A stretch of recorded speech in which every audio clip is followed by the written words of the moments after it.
Imagine waking up tomorrow to find that the entire city you live in has simply vanished. The streets you walked yesterday are now underwater. The markets where people traded goods from across the world are buried under layers of sand, and all that remains are ghostly whispers of a life that once pulsed with energy and ambition. This isn't the plot of a science fiction movie. It's the real, haunting fate of countless trading ports that thrived for centuries before disappearing, often in what felt like a single night. These were not just towns, they were the beating hearts of empires, the crossroads where cultures met, fortunes were made, and history was written. And then, suddenly, they were gone. In this video, we're setting sail on a journey to uncover 30 of these lost worlds ports that once stood as monuments to human ingenuity and global connection, only to be erased by the forces of nature, economics, or time itself. From the pirate haven of Port Royal, swallowed by the sea in minutes during a catastrophic earthquake, to the legendary wealth of Muziris, which vanished from maps and memory after a mysterious flood, each of these ghost ports has a story that echoes across centuries. We'll explore how a single natural disaster could wipe out a city that had weathered storms for generations, or how a shift in trade routes could turn a bustling harbor into a forgotten backwater almost overnight. These are tales of grandeur and tragedy, of human ambition clashing with the unpredictable power of our planet. But beyond the mystery and awe, these stories hold up a mirror to our own world. In an age of globalization and climate uncertainty, the rise and fall of these ports remind us of the fragile threads that connect societies and the profound impact of change, both sudden and slow. As we trace the ghost routes of empire, we're not just uncovering sunken statues and buried streets, we're rediscovering lessons about resilience, adaptation, and the enduring human spirit. So join me as we dive beneath the waves, walk through buried ruins, and listen to the echoes of these lost hubs of commerce and culture. You're about to embark on a voyage that will change how you see history, and perhaps even the future. To truly grasp how these ports could vanish so completely, we need to set the scene in the centuries when they were at the very center of the known world. Picture a map from the 15th to the 19th centuries, a time when the oceans were not barriers but highways. European powers, the Spanish and Portuguese first, followed by the Dutch, British, and French, embarked on an unprecedented age of exploration. Their goal was simple yet monumental: to find new routes to the riches of the East and to claim new lands and resources in the West. This was not a gentle expansion. It was a fierce, competitive scramble that redrew the entire globe. The engine of this new world order was an intricate web of trading ports, strung like pearls across every coastline. These were not simple dockside towns, they were fortified hubs of immense strategic importance. A ship sailing from Lisbon to Macau might stop in Goa to take on supplies. A Spanish galleon laden with silver from Potosi would rendezvous in Havana before braving the Atlantic. In these ports, spices from the Moluccas, silk from China, silver from the Americas, and enslaved people from Africa were traded, taxed, and transported, generating staggering wealth for the empires that controlled them. This system turned these ports into pulsating centers of globalization long before the word even existed. They were chaotic, vibrant melting pots where languages, currencies, and cultures collided. A Dutch merchant in Batavia might deal with a Chinese spice trader and a Javanese dockworker, all under the watch of a European fort's cannons. This interconnectedness created immense prosperity, but it also created a breathtaking fragility. An empire's entire economic health could depend on the wind patterns that guided its ships, the political stability of a distant colony, or the continued demand for a single commodity in a faraway market. A change in any one of these factors could send shockwaves through the entire network. A new naval technology, the opening of a more efficient canal, or a rebellion in a key territory could make a once vital port suddenly irrelevant. Its value wasn't in its buildings or its people, but in its position within a constantly shifting economic and political puzzle. The very forces that built these hubs, global trade, imperial ambition, and maritime innovation, were the same forces that could and would abandon them without a second thought when the tides of fortune changed. And yet, when we say these vital centers of commerce and culture disappeared overnight, we're not just using poetic license. For some, the end was as literal and swift as a single, terrifying day. Imagine a bustling port like Port Royal, Jamaica, at the height of its infamy. On the morning of June 7, 1692, the air was thick with the sounds of merchants haggling, ships creaking at anchor, and the boisterous laughter of pirates spending their loot. By the afternoon, a massive earthquake had liquefied the sandy ground beneath them, and 2/3 of the city was simply gone, dragged beneath the waves in a matter of minutes. That is vanishing in the most visceral sense, a community erased between sunrise and sunset. But this idea of overnight disappearance also applies to a different, more insidious kind of collapse. Think of it not as a single cataclysmic event, but as a rapid, irreversible unraveling. A port city's existence was a delicate balance, a three-legged stool supported by its economic purpose, its political stability, and its physical accessibility. If just one of those legs was kicked out, the entire structure could topple with shocking speed. A perfect example is the rise of the Suez Canal in 1869. For centuries, ports around the southern tip of Africa, like those in Cape Town, thrived as essential stopping points for ships traveling between Europe and Asia. The canal didn't slowly drain their business over 50 years. It rendered that entire, arduous route nearly obsolete in a season. Suddenly, the reason for these ports' very existence was gone. The ships stopped coming, the merchants moved on, and what was once a thriving hub could become a ghost town within a single generation, a blink of an eye in historical terms. This is the core of what we mean by disappeared overnight. It's the stunning contrast between a long, storied history of relevance and a precipitously short death. These were places that had weathered centuries of storms, wars, and shifting dynasties. They were considered permanent fixtures on the world map, their names synonymous with wealth and power. And then they weren't. Their sudden absence left a void not just on the landscape, but in the global network itself, forcing trade to find new paths and empires to recalibrate their strategies. This jarring discontinuity is what captures our imagination and chills us just a little. It forces us to confront the uncomfortable truth that the foundations of our own civilization, the cities and economies we see as permanent, are built on ground that is far less stable than we might wish to believe.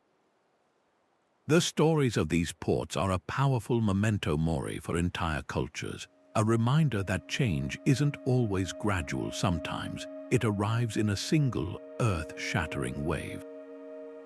Of all the forces that conspired to erase these bustling centers of commerce, none were more sudden or more absolute than the raw, untamed power of nature itself. A thriving port city represents the pinnacle of human planning and control, a carefully engineered landscape of docks, warehouses, and markets designed to harness the sea for profit. But all of that intricate order could be undone in an instant by the planet's indifference. An earthquake doesn't negotiate, a tsunami doesn't send a warning. These events arrived without mercy, rewriting geography and history in a single, violent chapter. Consider the terrifying phenomenon of soil liquefaction, a process where solid ground, shaken by seismic waves, instantly turns into a liquid quicksand. This is what likely doomed the ancient Egyptian port of Heracleion. One moment, the city was a solid, sprawling metropolis, its grand temples and heavy statues standing firm. The next, a massive earthquake struck, and the very earth beneath it lost all its strength. Buildings, monuments, and streets simply sank, swallowed whole by the unstable ground and the waiting sea. It wasn't just a collapse, it was a complete and total submersion, as if the city had never been there at all. This same geological violence claimed parts of Alexandria, another legendary Egyptian port, where royal quarters and urban districts now lie submerged, their ruins a silent testament to the ground's catastrophic betrayal. Then there is the Wall of Water. A tsunami, born from a distant undersea quake, can travel across entire oceans at the speed of a jet plane, only to unleash its pent-up energy on an unsuspecting coastline. The ancient port of Mahabalapuram in India, with its legendary 7 pagodas, likely met this fate. A powerful wave would have scraped the land clean, dragging sophisticated stone structures, loaded merchant ships, and countless lives back into the deep. The force is unimaginable, capable of scouring harbors down to the bedrock and depositing a layer of ocean sediment over what was once a city square. The disruption goes far beyond the initial destruction. A harbor buried in sand or silt is no longer a harbor. Even if people survive, the reason for their community's existence, the deep water access that attracted trade, is gone forever, ensuring the port's economic death even if some buildings remain standing. And we cannot forget the fury of the skies. In the age of sail, a hurricane or cyclone was a sailor's worst nightmare, and for a port town, it was an existential threat. These storms bring a triple assault. First, the wind, which can tear roofs from buildings and masts from ships. Then, the storm surge, a massive wall of water pushed ashore that floods streets and washes away everything in its path. And finally, the torrential rain that leads to inland flooding. A port like Port Royal, already staggering from a massive earthquake, was then pummeled by successive hurricanes in the years that followed, ensuring that any attempt at rebuilding was met with another devastating blow from the sea. This relentless assault by wind and water demoralized survivors and made the cost of reconstruction impossibly high, forcing a final, somber abandonment. Perhaps the most landscape-altering events of all were great volcanic eruptions. When Krakatoa erupted in 1883, it didn't just bury nearby settlements, it obliterated entire islands and altered global climate for years. The sound was heard thousands of miles away, and the tsunamis it generated killed tens of thousands. Any port within its immediate reach would have been buried under meters of hot ash or vaporized by pyroclastic flows. The coastline itself was remade, rendering old maps useless and erasing any familiar point of reference for returning sailors. A volcano doesn't just destroy a port, it annihilates the very geography that made the port's location logical in the first place. The routes that once led to a safe harbor now lead to a barren, unrecognizable shore, severing that connection to the global trade network in the most definitive way possible. Yet the sea and the earth were not the only forces capable of such sudden, devastating change. If nature provided the sledgehammer that could smash a port to pieces, then economics often provided the silent, invisible hand that could simply erase its reason for being. A port is not just a collection of buildings by the water, it is a node in a vast global network of value and exchange. When that value disappears, the entire community can unravel with a speed that is just as breathtaking as any tsunami. The most dramatic agent of this kind of change was often technological innovation. For centuries, the rhythm of global trade was set by the wind and the tide. Ports grew in locations that sailing ships could easily reach, nestled in bays that offered safe anchorage and positioned to catch the reliable patterns of seasonal monsoons or trade winds. Then came the steamship. This was a revolution that severed the ancient bond between commerce and the weather. A steamship did not need to wait for a favorable wind. It could plot the most direct, efficient route between 2 points, and it could do so on a predictable schedule. This new efficiency made many traditional ports suddenly inconvenient. A harbor that was perfect for a sailing ship waiting out a seasonal calm might be too shallow for a deep draft steamer, or it might be located just far enough off the new, straight-line routes to be deemed not worth the extra coal and time. The same happened with the rise of railways on land. A new railhead deep in a continent could suddenly become a more efficient collection point for goods than a centuries-old coastal port, instantly redirecting the flow of trade inland and leaving the old maritime gateways high and dry. Perhaps no single project illustrates this economic overnight shift more powerfully than the opening of the Suez Canal in 1869. For 400 years, the only sea route from Europe to Asia was the long and perilous journey around the Cape of Good Hope at the southern tip of Africa. This made ports like Cape Town in South Africa and St. Helena in the mid-Atlantic absolutely vital way stations for resupply and repair. The Suez Canal didn't just shorten the journey, it completely redrew the world's maritime map. Almost instantly, the Cape route became an expensive anachronism for most trade. The ports that had thrived on its traffic were left stranded. Their purpose evaporated in the time it took for the first steamship to make the faster passage through the canal. Their decline wasn't a slow decay, it was an immediate and catastrophic devaluation.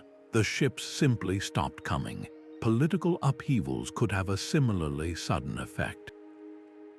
The end of a colonial empire didn't just change flags on government buildings. It could dismantle entire economic systems that were designed to serve a distant power. A port that existed primarily to funnel a colony's raw materials like sugar, tobacco, or minerals back to the mother country could find itself utterly adrift after independence.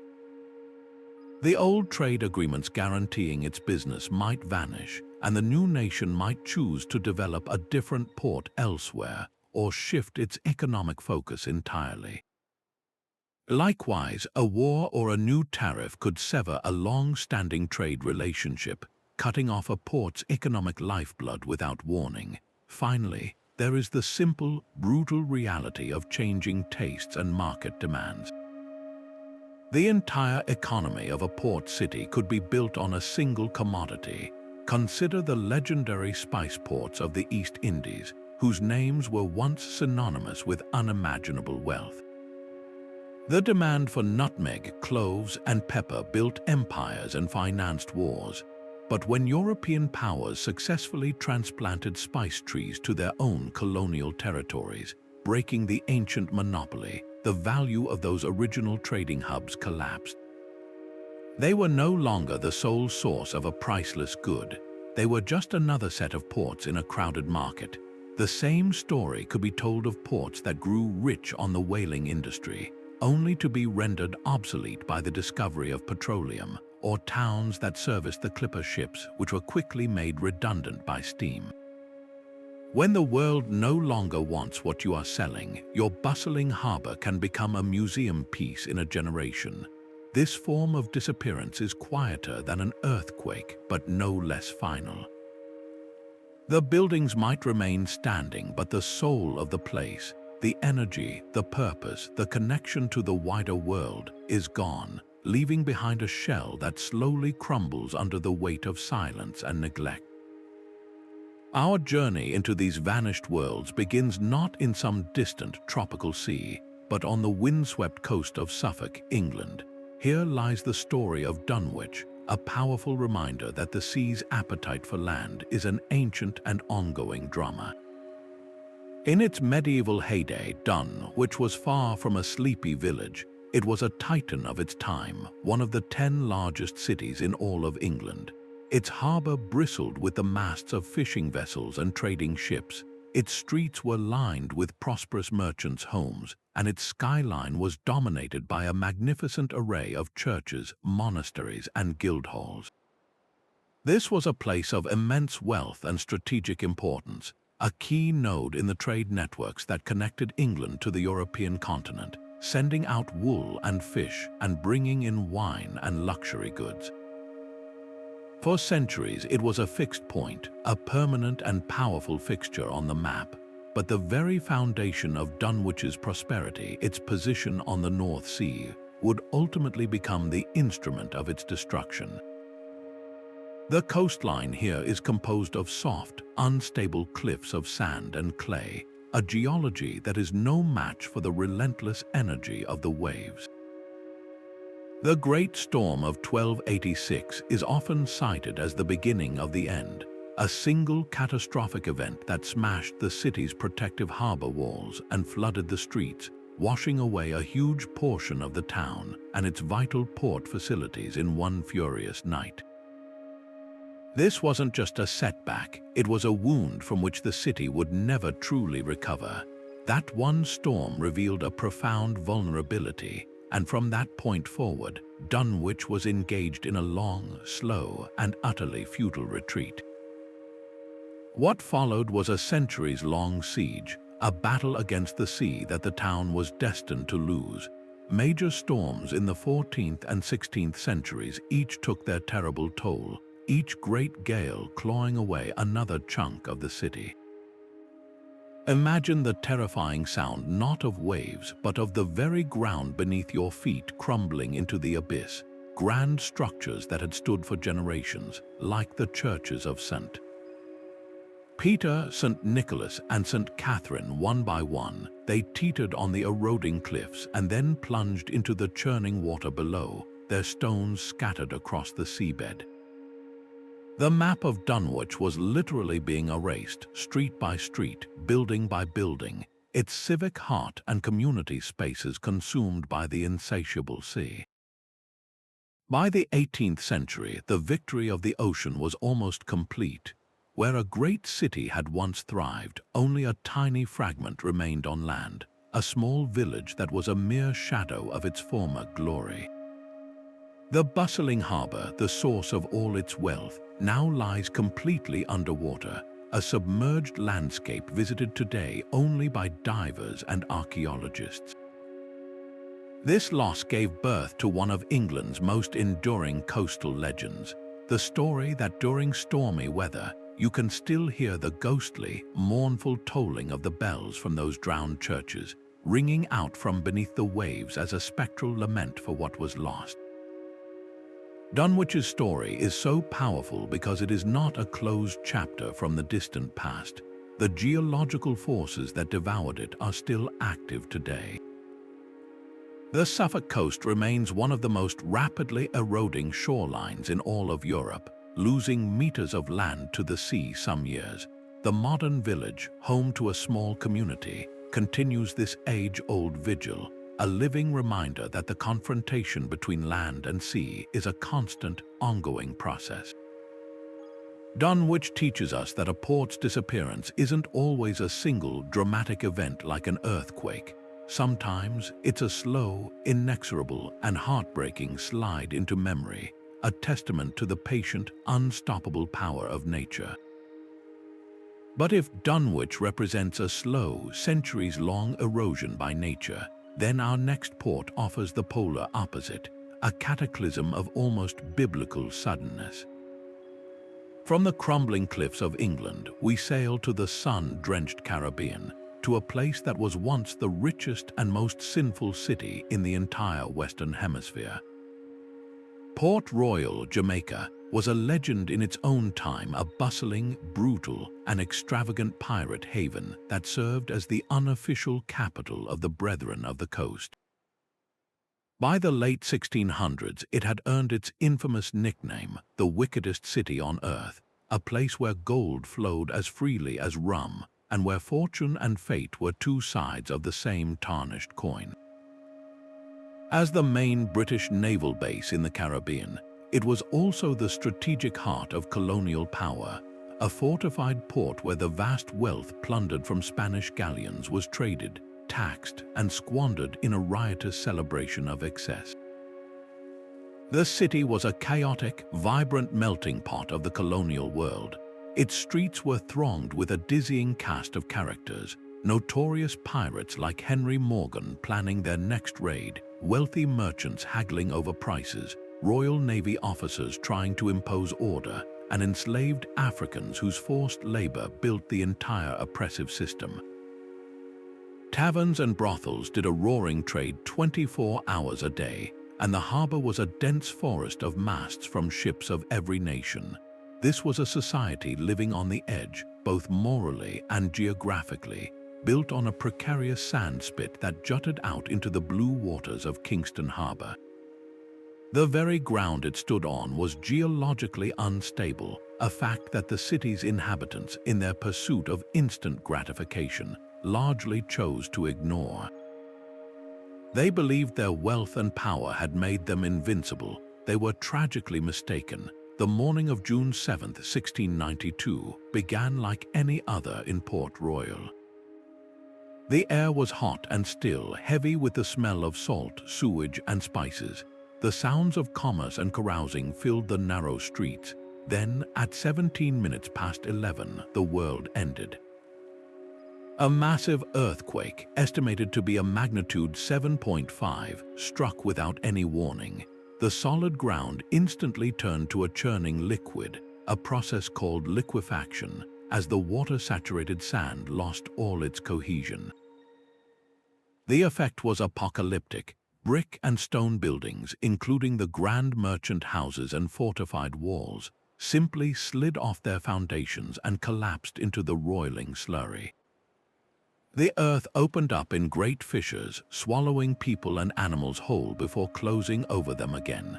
Then, just as the initial tremors subsided, 3 massive tsunami waves roared in from the harbor, sweeping over what remained of the city and dragging the shattered wreckage out to sea. In a matter of minutes, 2/3 of Port Royal was gone, submerged beneath 30 feet of water or buried under tons of silt. Contemporary accounts describe the sheer terror and confusion, the deafening noise of collapsing structures, the screams of the trapped and the drowning, and the horror of watching a thriving city simply vanish before one's eyes. Over 2,000 people lost their lives immediately, with thousands more perishing from injuries and disease in the aftermath. The wealth that had defined the city became its tomb, as sunken gold and silver lay scattered among the ruins, forever beyond the reach of the survivors. The event was so swift and so devastating that it was interpreted across the Christian world not as a natural disaster, but as an act of divine retribution, a final, furious judgment upon a modern-day Sodom for its sins of greed, piracy, and debauchery. Yet, this same catastrophe that destroyed Port Royal also preserved it. The very same silt that buried the city created an anaerobic environment, effectively freezing a moment in time. This has made the sunken ruins one of the most important archaeological sites in the Americas, a 17th-century time capsule of unparalleled richness.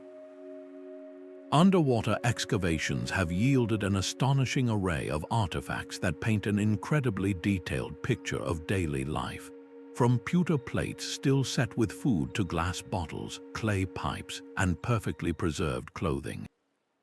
We have learned about the architecture, the trade goods, and even the diet of its citizens. More poignantly, the site has revealed the city's dark underbelly, including leg irons and the remains of slave quarters, reminding us that this pirate paradise was built on a foundation of profound human suffering.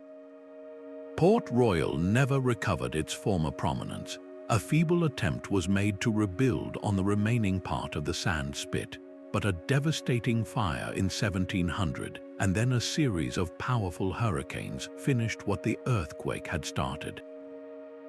The British eventually moved their administrative capital across the harbour to what is now Kingston, and Port Royal faded into a quiet fishing village, its glory days a distant and cautionary memory. Its story is a powerful dual narrative, a stark lesson in geologic vulnerability and the fleeting nature of ill-gotten gains, but also an incredible gift to history, offering us a frozen, underwater window into the brutal, vibrant, and complex world of 17th-century colonialism and piracy. From the sunken pirate treasures of the Caribbean, we now voyage north to the cold, misty waters of the Baltic Sea, where history and legend intertwine so completely that it becomes impossible to separate fact from folklore. Here lies the story of Vineta, a place that has captivated the imagination of Northern Europe for over a millennium. While Port Royal's destruction is a matter of detailed historical record, Vineta exists in a far more enigmatic space, a shimmering, almost dreamlike city of immense wealth and power that was said to rival even Venice in its grandeur, only to be swallowed by the sea as punishment for the sins of its people. This is not just a story of a lost port, it is a foundational myth, a moral parable, and an archaeological mystery all rolled into one. The legends surrounding Vineta are rich and consistent across centuries of retelling. Described in medieval chronicles by German and Danish scribes, it was portrayed as the largest and most prosperous city on the Baltic coast, a mighty Slavic emporium that controlled the amber and fur trade.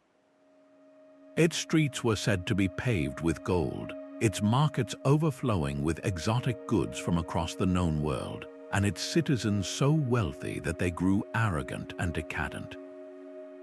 The city's downfall, according to the folklore, was a direct result of this hubris and moral decay. As the story goes, the inhabitants became so consumed by greed and vanity that they drew the wrath of God, who sent a colossal storm to purge the city from the earth. In a single, terrifying night, the waves rose up, the ground gave way, and the entire magnificent metropolis was dragged beneath the sea, lost forever with all its treasures and all its people. The lesson was clear and stark. No amount of worldly power or wealth could protect against divine judgment. For a long time, historians dismissed Vineta as pure myth, a classic folktale designed to teach a lesson about humility. The challenge was the lack of any precise location. The chronicles only placed it somewhere on the southern coast of the Baltic, an area encompassing modern-day Germany and Poland. However, the persistent power of the legend refused to die, and it began to attract a different kind of investigator archaeologists and marine researchers who started to ask a tantalizing question. Could there be a kernel of truth buried within this ancient story? Their work has slowly begun to reveal that the coastline of the Baltic is, in fact, littered with the remains of real Slavic trading settlements that met a violent end, not in one night, but through a relentless process of coastal erosion and catastrophic storm surges.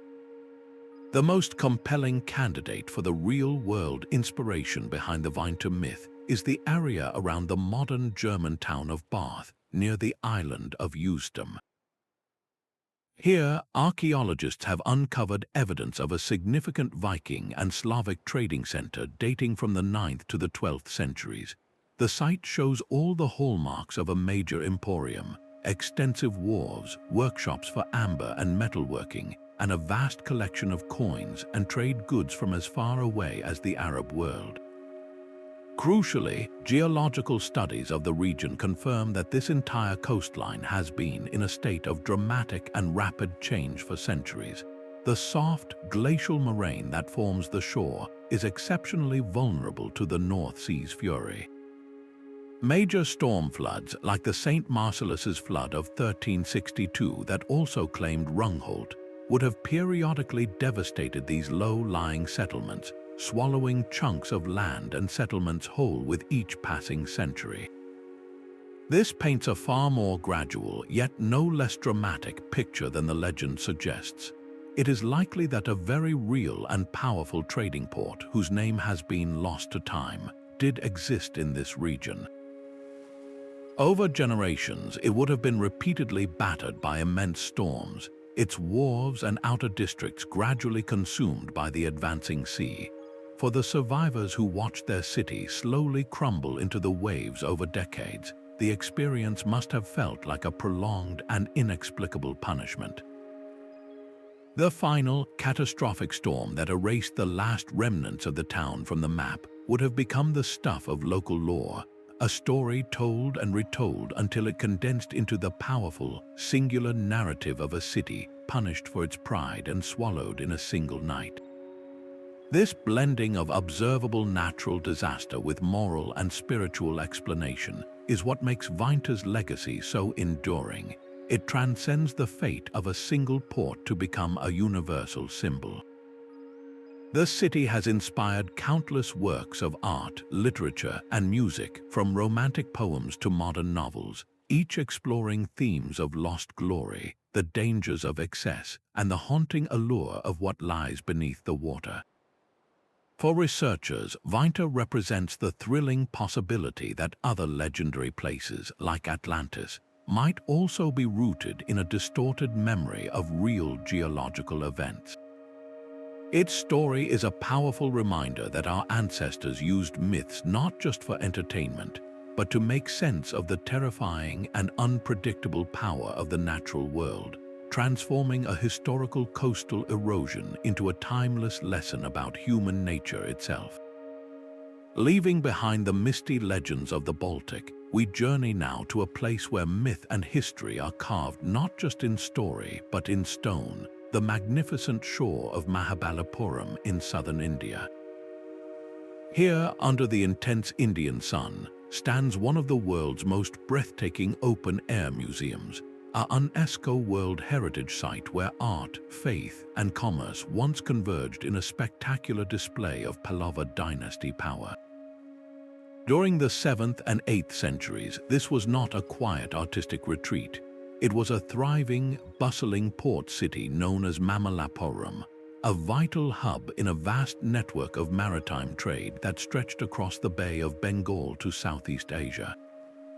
Imagine the scene: great wooden merchant ships, their sails emblazoned with unfamiliar scripts, riding at anchor in the harbor. The air would have been thick with the sounds of different languages, the smell of exotic spices being loaded and unloaded, and the sight of artisans carving incredible masterpieces directly into the living rock, funded by the immense wealth generated from this global exchange. This was a city that literally turned its profits into permanent, divine art, creating a landscape of breathtaking cave temples, intricate rock reliefs, and soaring structural temples that were designed to be seen from the sea, announcing the power and piety of the Pallava kings to every approaching vessel. For centuries, local folklore spoke of this splendor in the past tense, told through a haunting and specific legend. The people of the coast whispered of 7 pagodas, a group of magnificent temples that once lined the shore, so dazzling in their beauty that they aroused the jealousy of the gods. In a single night of divine wrath, the story goes, a colossal wave rose from the ocean and swallowed 6 of these glorious structures whole, leaving only one solitary shore temple standing as a lonely sentinel against the sea. For generations, this tale was dismissed by many outsiders as a charming myth, a poetic explanation for the dramatic, temple-like rock formations that dotted the coastline. The sheer scale of the loss seemed too fantastic, too complete to be real. It was the kind of story that spoke to a deeper truth about the awesome power of the ocean, but it remained for a long time firmly in the realm of legend. Then, in December of 2004, the ocean itself decided to reveal its secrets. A catastrophic earthquake in the Indian Ocean near Sumatra unleashed a tsunami of unimaginable power, a wall of water that devastated coastlines across the region and claimed hundreds of thousands of lives. As the furious waves receded from the shore near Mahabalapuram, they pulled back a curtain that had been closed for centuries.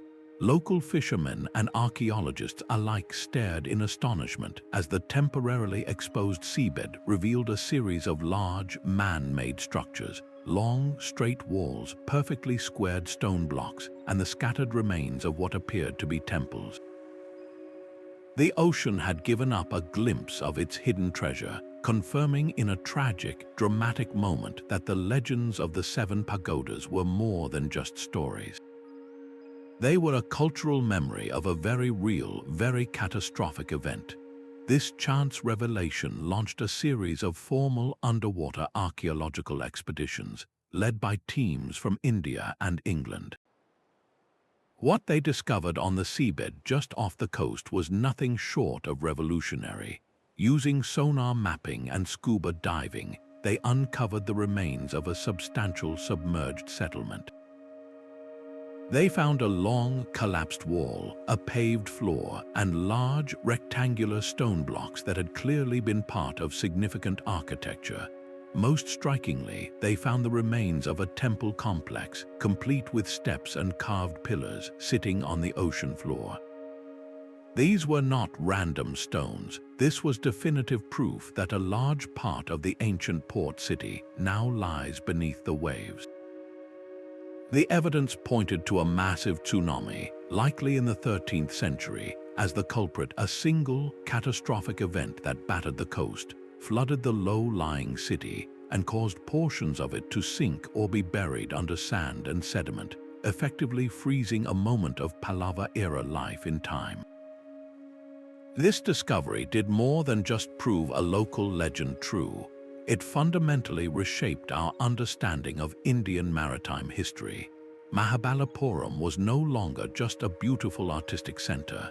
It was now confirmed as a major player in the ancient Indian Ocean trade network, a gateway through which ideas, religions, and cultures flowed between India and kingdoms in Cambodia, Java, and Sumatra. The scale of the submerged ruins speaks to a port of significant size and wealth, capable of financing the incredible stone carvings that we see on land today. Its sudden demise is a stark testament to the fact that these sophisticated, powerful civilizations were always vulnerable to the immense and unpredictable forces of nature. A single day's event could erase centuries of achievement, pushing a thriving economic and cultural hub beneath the waves and into the realm of memory and myth. Yet, what makes Mahabalapuram so uniquely powerful is that its story doesn't end with its disappearance. Unlike Port Royal, which was largely abandoned, or Dunwich, which was consumed, Mahabalapuram's legacy remained vibrantly alive on land. The one surviving shore temple, along with the magnificent Pancha Ratha's 5 monolithic chariots, the breathtaking Arjuna's penance rock relief, and the countless other carvings, continued to inspire awe and pilgrimage. The artistic heritage of the Pallavas was so profound that it never faded from memory. It simply incorporated the legend of its own partial loss. Today, visitors can stand before the majestic shore temple, its silhouette framed against the blue expanse of the Bay of Bengal, and look out at the very waters that conceal its 6 legendary siblings. This creates a profound and tangible connection across time, a direct bridge between a glorious past, the moment of its catastrophic interruption, and its enduring presence in the modern world. Mahabalapuram is not just a ghost port, it is a living monument to resilience, a place where history, legend, and the enduring power of art rise triumphantly above the relentless pull of the sea. And from the sun-bleached stones of India, we plunge into the deep, turquoise waters of the Mediterranean, where one of history's greatest maritime mysteries was solved. For over 1,000 years, the city of Thonis-Heracleion was little more than a whisper, a name scribbled in a handful of ancient texts by historians like Herodotus. They spoke of a fabulously wealthy port, a gateway to Egypt where all trade from the Greek world had to pass, a city so grand it hosted a magnificent temple dedicated to the supreme god Ammon. But as the centuries passed, no physical trace of it could be found on land. Scholars began to wonder, was it all just an exaggeration, a traveler's tale, a myth? The city had vanished so completely from the earth and from memory that its very existence was cast into doubt. It became a ghost, a tantalizing what-if for historians, until one man and his team decided to look not on land but beneath the sea. In the late 1990s, French underwater archaeologist Franck Goddio, working in collaboration with Egypt's Supreme Council of Antiquities, began a systematic survey of the Abu Qir Bay, a vast expanse of water just northeast of modern-day Alexandria. Using advanced side-scan sonar and magnetometers, they began to map the seabed, searching for any anomalies that might hint at human activity. Then, in the year 2000, the murky water suddenly gave up its secret. A diver's hand, brushing away centuries of silt, touched not sand but stone. Then more stone, the unmistakable form of a colossal statue. It was the beginning of a discovery that would stun the archaeological world. They had found it. Heracleion was real, and it was resting in pieces on the seafloor, preserved in a time capsule of clay and sediment. The scale of the discovery was almost beyond comprehension. The first and most dramatic find was a massive red granite statue of a pharaoh, standing over 16 feet tall, a powerful and silent sentinel who had been guarding his sunken city for 2 millennia. Nearby lay an even more evocative figure, a stunningly carved statue of the god Hapi, the divine personification of the Nile flood, a deeply ironic guardian for a city claimed by the sea. But these giant sculptures were just the beginning. As the team carefully excavated, the lost world of Heracleion began to materialize from the gloom.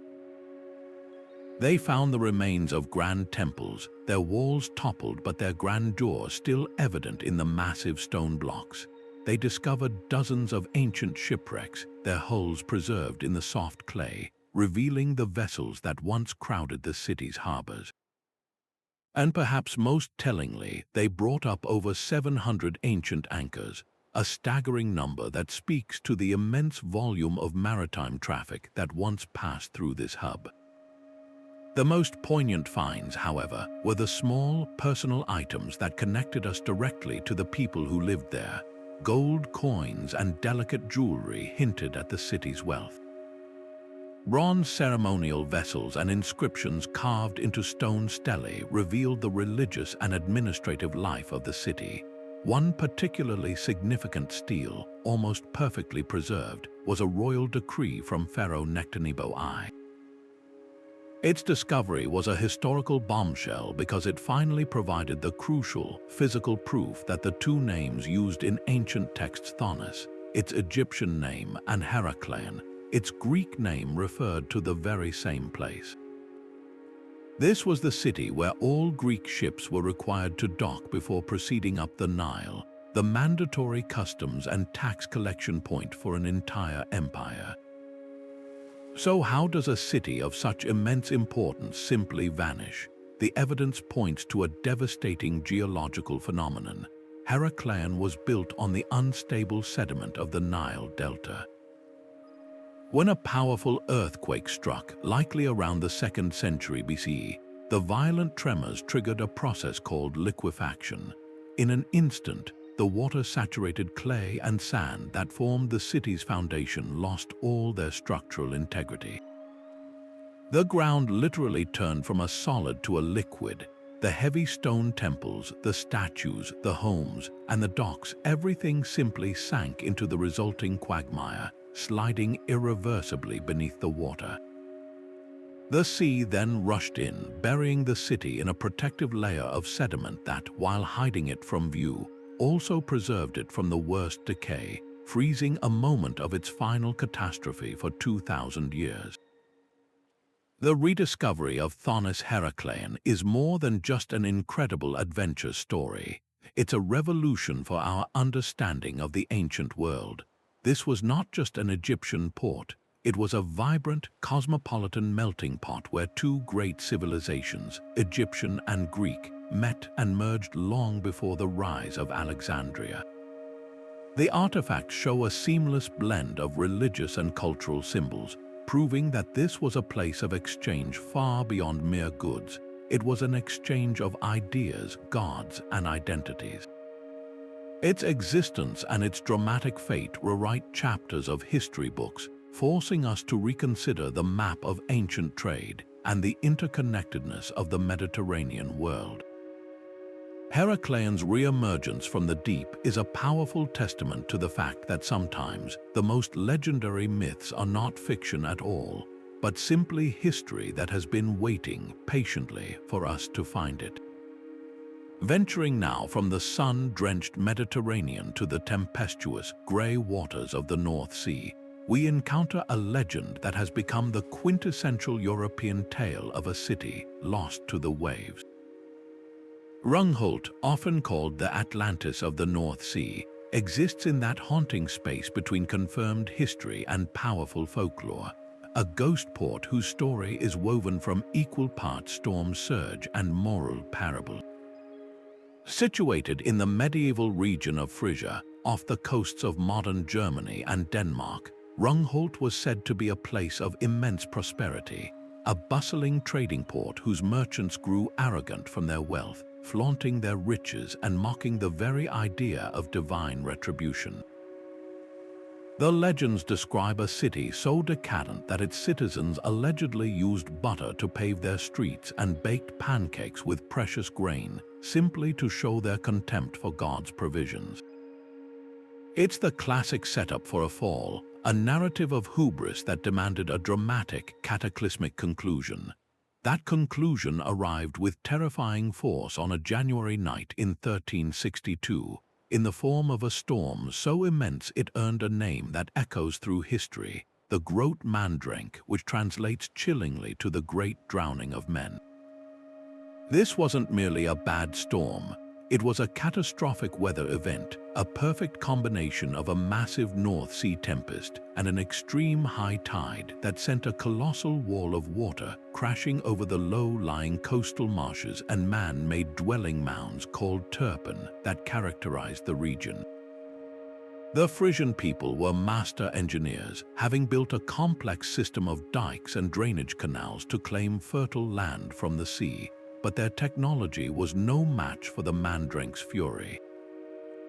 The seawalls were utterly obliterated, and the water rushed in with unimaginable power, swallowing entire villages, farms, and the supposedly mighty port of Rungholt in a single, violent night. Contemporary chronicles describe a death toll in the tens of thousands across the region, with entire communities erased from the map as if they had never existed. For Rungholt, the event was so complete, so final, that it passed from living memory into the realm of myth, becoming a cautionary tale told for generations about the price of pride and the awesome power of nature. For centuries, that's all it was, a story. The exact location of Rungholt was lost, and many historians dismissed it as pure fiction, a folk tale created to make sense of a widespread tragedy. But the persistent legend refused to die, kept alive in local songs and poems that spoke of the city's grim fate.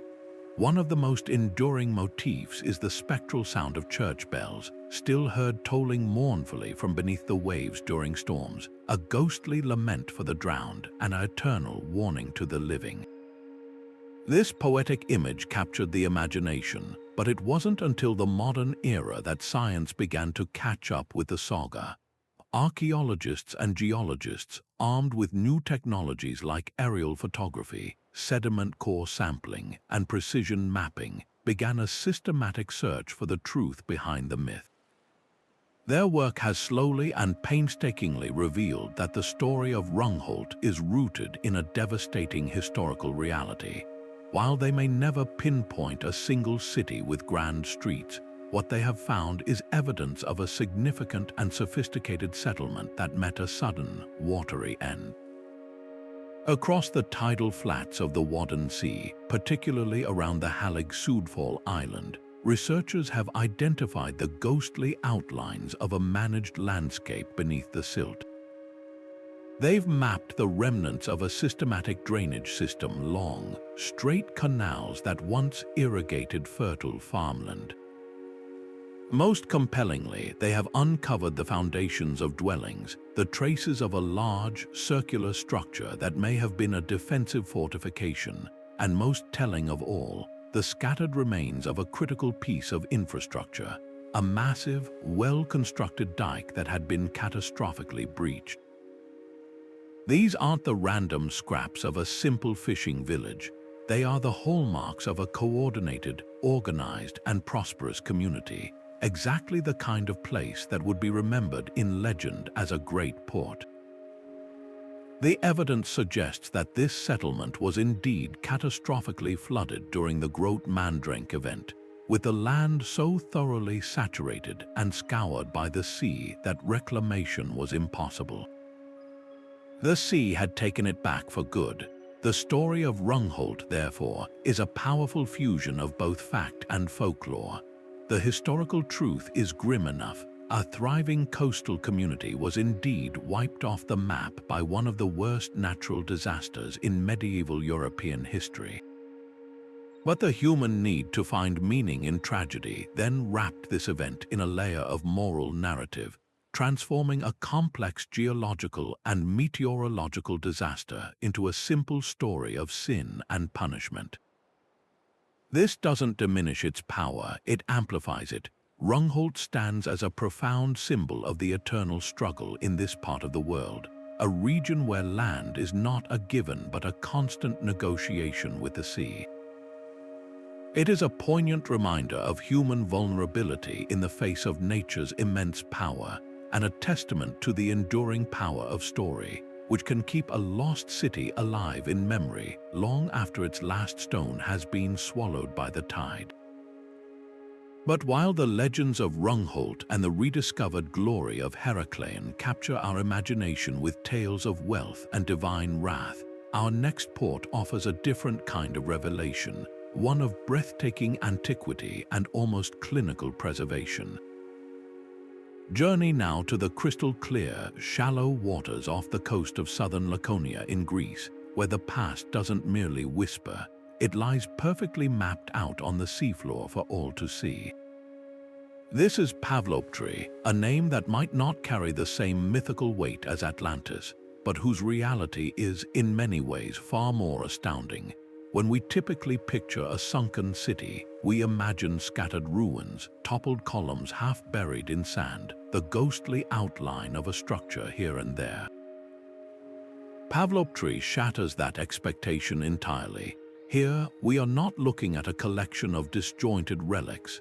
We are looking at an entire city plan, a complete urban blueprint from the Bronze Age, laid out with stunning clarity on the seabed, as if some giant architectural model had been carefully placed underwater.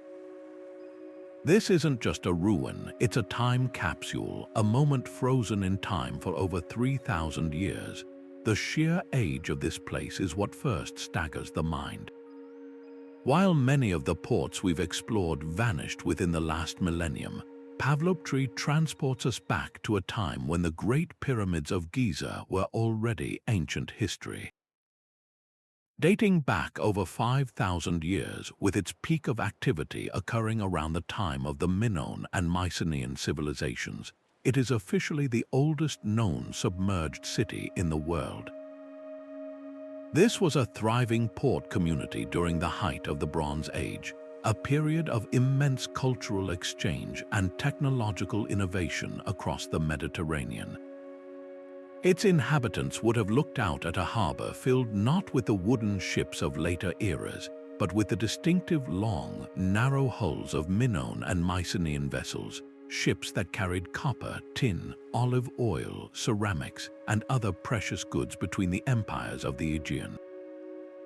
Pagodas was a vital node in this early globalized network, a place where the intricate web of Bronze Age trade came to life. What makes Pavloptry so extraordinarily special and so invaluable to archaeologists is its unparalleled state of preservation. The city didn't suffer a violent, building-shattering collapse like Port Royal. Instead, it seems to have sunk gradually, likely due to a series of earthquakes that caused the land to subside steadily over time. This gentler, though no less final, process allowed the city's entire layout to remain largely intact. From the surface of the water above, on a calm day, you can literally see the ghostly grid of a prehistoric metropolis. We are not left to guess how its citizens organized their lives. We can see it with our own eyes. The archaeologists who have mapped the site have identified a complete urban plan. A main street running through the center of the town, smaller side streets branching off it, the clear foundations of houses arranged in distinct blocks, and even the outlines of courtyards that would have been the heart of family life. We can see where their tombs were placed, giving us insight into their spiritual beliefs and practices. We can identify what was likely a large, central administrative or religious building, suggesting a structured social hierarchy. This level of detail is almost unheard of for a settlement this old, whether on land or sea.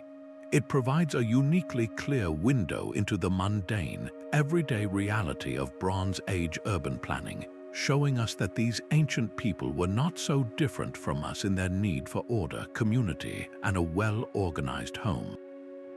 The city's discovery in 1967 was itself a happy accident, initially spotted from the air by the oceanographer Nicholas Fleming. But it wasn't until recent decades, with the advent of advanced underwater archaeology technology, that its true significance was revealed.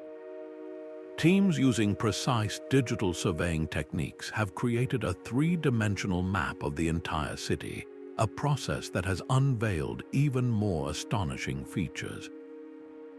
They found stone-lined graves, ceramic kilns, and an extensive system of water management, including pipes and channels, that demonstrates a sophisticated understanding of engineering. The artifacts recovered from the site, fragments of pottery, tools, and everyday items, tell a story of a community deeply connected to the sea, not just for trade but for its very sustenance and identity. Pavloptry's silent, submerged streets force us to radically reconsider the complexity and ambition of early civilizations. This was not a primitive village. It was a planned, functioning port city with a concept of urban design that feels remarkably modern. Its existence pushes back the timeline for organized maritime trade and complex community planning in the region, but perhaps its most powerful lesson is one of profound continuity.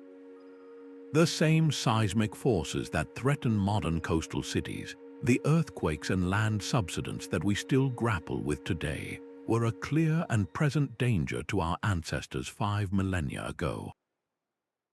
Pavloptry stands as a humbling reminder that the challenges of building a life at the water's edge, of harnessing the sea's bounty while fearing its power, are a fundamental and enduring part of the human story.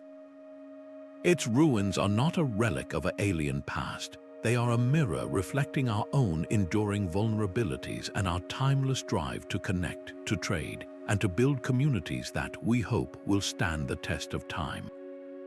From the sun-drenched ancient stones of Pavloptry, we now journey to a landscape defined by a very different relationship with the sea, a place where the battle between land and water is not a story of sudden catastrophe, but of a prolonged, grinding struggle that ultimately ended in a slow, solemn surrender. This is the story of Seefting, a once prosperous port and town in the Scheldt estuary of the Netherlands, a place whose fate is inextricably linked to the Dutch people's centuries-long and often heartbreaking dance with the water that surrounds them. If the story of Rungholt is one of a single, catastrophic night, then Seefting is a tragedy written in chapters, a testament to how even the most determined human efforts can be gradually, inexorably overcome by the relentless power of nature. In its medieval heyday, Seefting was anything but a marsh. It was a thriving, fertile region known as the Golden Valley, a prosperous settlement of polders land reclaimed from the sea, protected by a network of dikes and thriving on agriculture, peat digging, and its strategic position as a port on the busy Scheldt River. This was a community built on confidence and ingenuity, a symbol of the Dutch ability to wrestle precious land from the grasp of the ocean and make it fruitful. Its wealth was evident in its brick churches, sturdy homes, and productive farmland, all standing as a monument to human resilience. But this hard-won prosperity rested on a fragile foundation. The very process of peat extraction, which provided fuel and income for the population, was secretly undermining the land itself. Digging peat lowered the ground level, making the already low-lying polders even more susceptible to flooding, a hidden vulnerability that would soon be exploited with brutal force. The death knell for Seefting sounded on All Hallows' Day in 1570, a date that would be seared into regional memory. The All Saints' flood was a storm surge of horrific power, a colossal wall of water that roared in from the North Sea, smashing through the weakened dikes that protected the Golden Valley. The water poured in with unstoppable force, inundating the fields, swamping the streets, and flooding the cellars of homes and churches. Hundreds, perhaps thousands, of people and animals drowned in the initial deluge. But unlike a tsunami that strikes and recedes, this floodwaters never fully left. They settled in, turning the once fertile valley into a vast, brackish inland sea. This was not a single event from which one could rebuild. It was a permanent transformation of the very landscape. The salt water poisoned the soil, rendering agriculture impossible for generations. Subsequent floods in the years that followed, particularly another massive surge in 1574, delivered the final blows, breaching the damaged dikes again and again until any hope of reclaiming the land was finally abandoned. The sea had taken Seefting back for good. What was once a vibrant community of people and commerce was now a watery graveyard, a desolate marsh known as the drowned land of Seefting. And as is so often the case, the physical loss of the town gave birth to a rich tapestry of local folklore, stories that attempted to make sense of the unimaginable tragedy. The most persistent legend speaks of a curse. It was said that the people of Seefting had grown so proud and wealthy that they became arrogant. The story goes that they captured a mermaid and, despite her pleas, refused to release her back into the sea. As she died in captivity, she laid a curse upon the entire region, vowing that the land that held her prisoner would be swallowed by the waves as punishment for their greed. To this day, locals whisper that during stormy nights, you can still hear the ghostly, mournful tolling of the bells from the submerged church steeples, ringing out a lament for the drowned and a perpetual warning against human hubris. This powerful myth, blending sorrow and moral lesson, ensured that the memory of the lost town would live on long after its last brick had vanished beneath the silt. Today, the area is the largest brackish water marsh in all of Western Europe, a vast 4,000-acre nature reserve that is both eerily beautiful and historically poignant. It is a landscape of shifting mudflats, winding creeks, and reed beds, home to unique salt-tolerant plants and a haven for bird life. The very forces that destroyed human habitation have created a wild, untouched sanctuary for nature. And yet, the past is never truly buried here. At extremely low tides, when the water recedes to its furthest point, the marsh occasionally gives up its secrets. The foundations of old farmhouses, fragments of brickwork from the lost churches, and even human artifacts from the 16th century are briefly exposed to the air, offering a haunting, tangible connection to the world that was lost over 4 centuries ago. Archaeologists and historians carefully study these fleeting glimpses, piecing together the final days of the Golden Valley. The story of Sefting is far more than a simple tale of a flood. It is a foundational chapter in the Dutch national narrative, a stark lesson that shaped the country's entire philosophy of water management. The disaster demonstrated with brutal clarity that the fight against the sea could not be won with dikes alone. It required constant vigilance, sophisticated engineering, and a deep, humble respect for the power of the water. The loss of Sefting and other towns in this period directly led to the development of more advanced and resilient water control systems, a relentless pursuit of innovation that continues to this day and has made the Netherlands a world leader in hydro-engineering. Sefting stands as a permanent memorial, a vast, open-air museum of failure and resilience. It reminds us that human settlement on the coast is always a negotiation, a temporary lease granted by nature that can be revoked in a moment of violent change or through the slow, silent work of erosion and subsidence. It is a place where history, legend, and ecology merge, a silent testament to the communities that thrived, fought, and ultimately lost their battle against the rising tide. Yet the story of Atlet Yam is far more than a collection of fascinating artifacts. It is a profound and haunting narrative of a community's final days, frozen in time by the very event that ended them. The most startling and poignant discovery at the site was not a tool or a building, but a group of human remains that tell a silent, tragic story. Archaeologists found a circle of stones containing 7 skeletons, men, women, and children, laid out in a careful arrangement. The most heart-wrenching find was that of a mother and child locked in a final embrace. There was no evidence of violence, no traumatic injuries to suggest an attack. Instead, the positioning suggests they may have been victims of a catastrophic event, perhaps a tsunami that struck the settlement without warning.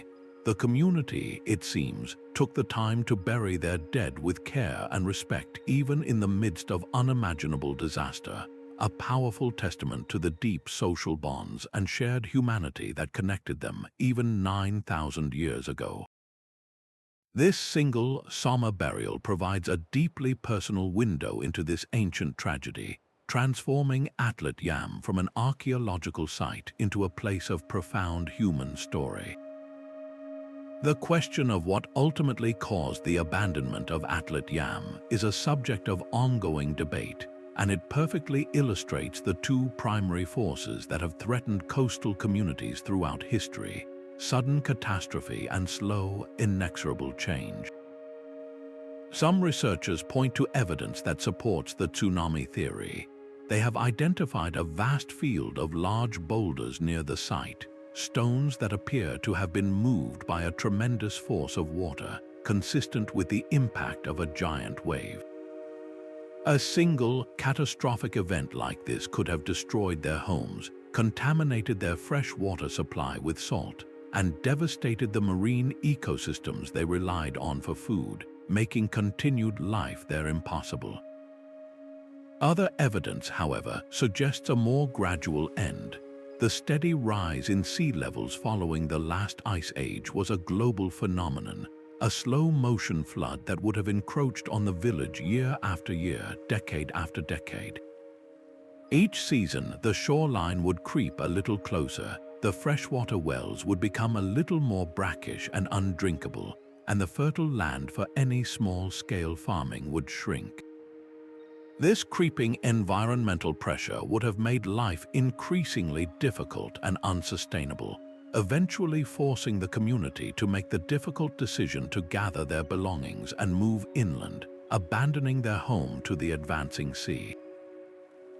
Whether its end was swift or slow, Atlet Yam stands as one of the earliest documented examples of a human settlement being defeated by climate change, a powerful reminder that the challenge of rising seas is not a new invention of the modern era, but a primordial threat that has shaped human destiny for millennia. Perhaps the most revolutionary aspect of Atlet Yam is how it fundamentally challenges our very definition of a port and rewrites the timeline of maritime civilization. When we hear the word port, we typically envision the bustling, complex harbors of the classical or medieval world, with wharves, cranes, and customs houses. Atlet Yam forces us to push that image back by thousands of years. This was a pre-ceramic Neolithic settlement. Its people did not use pottery, and their tools were made of stone, not metal. And yet, they were already mastering the sea. The sheer number of fish bones found at the site from deep water species like tuna proves they were not just wading in the shallows. They were capable sailors constructing boats sturdy enough to venture into the open Mediterranean. The presence of goods like obsidian, which must have been traded from distant islands, suggests they were part of an early maritime network, exchanging goods and ideas with other communities along the coast. This was not merely a village by the sea, it was a village of the sea. Its economy, its diet, its very identity were inextricably linked to the ocean. In this sense, Atlet Yam can be seen as a primordial prototype of a port, a dedicated settlement whose purpose and survival were built upon its ability to harness the resources of the maritime world. It reveals that the human impulse to settle on the coast and use the sea as a highway for trade and a larder for food is not a product of advanced civilization, but one of its very foundations. Just when we thought the depths had given up their most ancient secrets, the ocean offered another tantalizing and deeply controversial clue. Our journey now takes us to the western coast of India, to the murky, sediment-rich waters of the Gulf of Cambay, where a discovery in the early 2000s sent shockwaves through the archaeological community and challenged the very foundations of what we thought we knew about the cradle of civilization. While investigating pollution levels in the Gulf, a team of scientists from India's National Institute of Ocean Technology made an astonishing and completely unexpected find. Their sonar equipment, trailing behind their research vessel, began to ping back images that were utterly bewildering. Instead of the smooth, featureless seabed they expected, their screens displayed something that looked like a precise, geometric street grid. They saw the clear, right-angled outlines of what appeared to be foundations, the distinct patterns of large, collapsed structures, and even what looked like the remnants of a drainage system. It was the ghostly, digital impression of a vast, sunken urban settlement, lying 120 feet below the modern ocean's surface.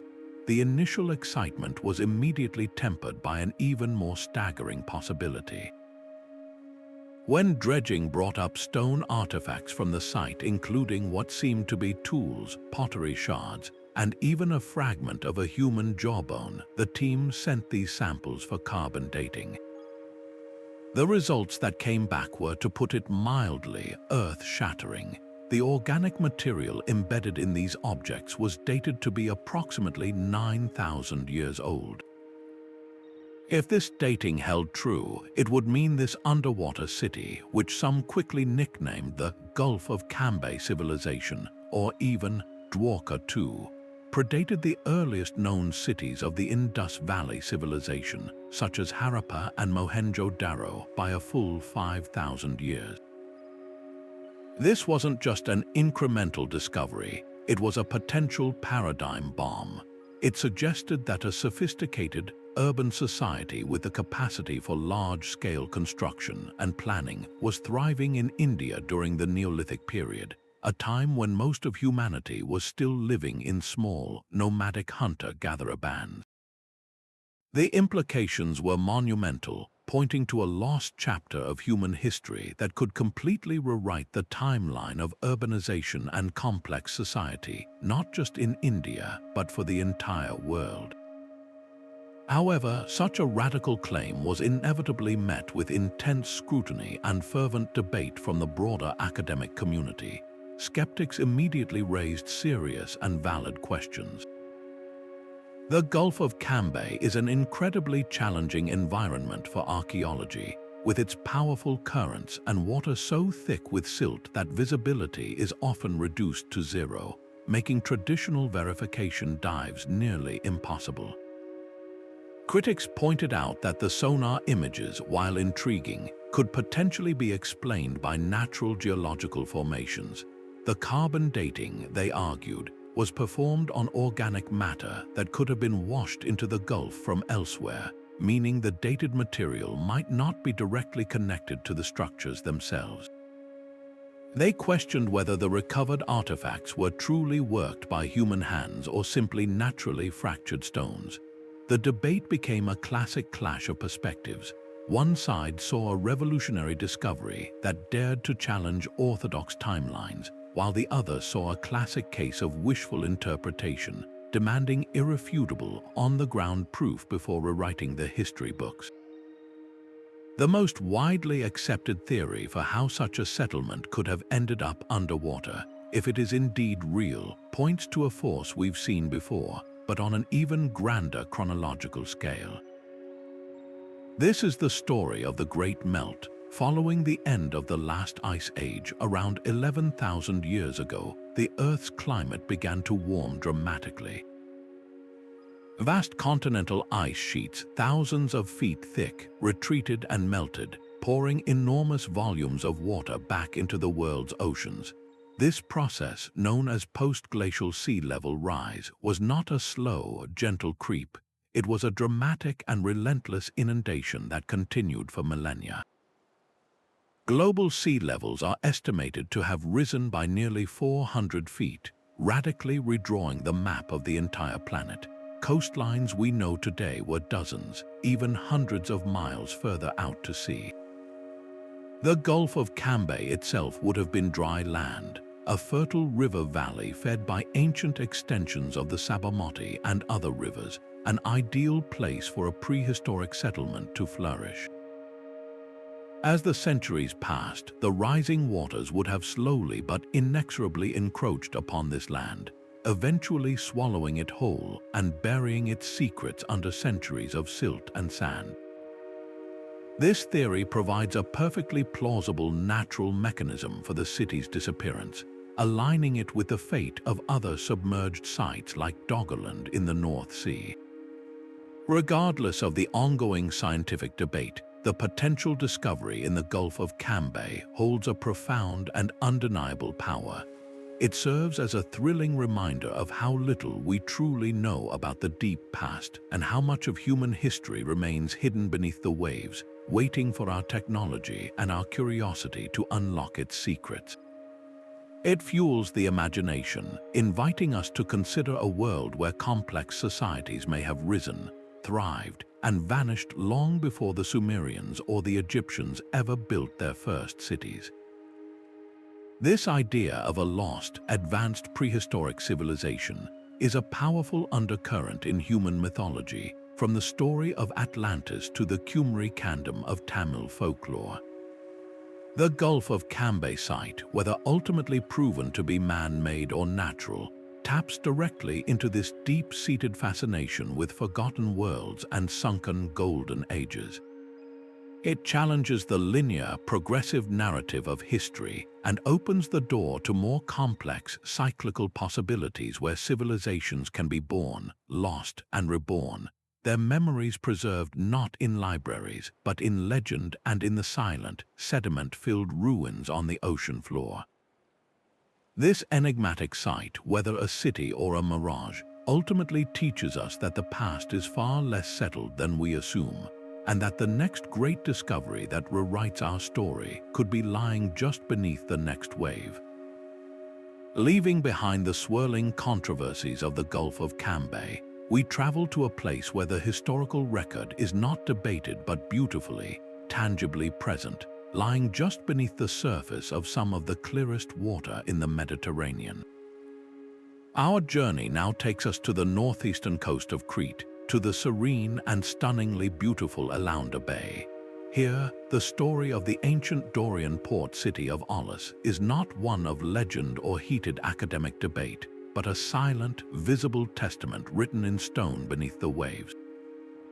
Unlike a city claimed by a single catastrophic wave, Aulis presents a different narrative of disappearance, one of a gradual, almost peaceful surrender to the sea, a slow-motion submersion that allows us to walk, quite literally, through its sunken streets even today.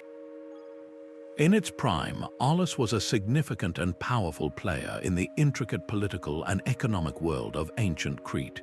Founded by the Dorian Greeks, it grew into a prosperous, independent city-state, its wealth built on the rich maritime trade that flowed through the Aegean and Mediterranean seas. Its strategic location made it a natural hub, and its citizens leveraged this into considerable influence. We know from historical records, including inscriptions, that Aulis was sophisticated enough to negotiate a famous treaty with its powerful neighbor, the city of Lotto. This wasn't a simple agreement. It was a detailed accord outlining rights of intermarriage, property ownership, and mutual defense, a clear sign of a complex, legally minded society confident in its place in the world. The city was also a renowned religious center, dedicated to the Minoan goddess Britomart, a virgin huntress later absorbed into Greek mythology as a companion of Artemis. Her temple here was a place of pilgrimage and reverence, adding a layer of spiritual significance to the city's commercial prowess. This blend of mercantile energy and sacred devotion made Aulis a complete and vibrant community, a place where deals were struck in the shadow of temples and the fortunes of trade were balanced with the favor of the gods. The city's eventual fate was written not in a sudden storm, but in the very ground it stood upon. Crete sits at the tumultuous convergence of the Eurasian and African tectonic plates, a region plagued by frequent and powerful seismic activity. For Aulis, the end was not a single cataclysmic event, but a series of devastating earthquakes over centuries. Each major tremor would have caused sections of land to subside, a process known as co-seismic subsidence. Imagine the terror of feeling the solid earth shudder and crack, and then the slow, horrifying realization that the coastline has permanently changed, that the sea is now claiming streets and buildings that were once safely inland.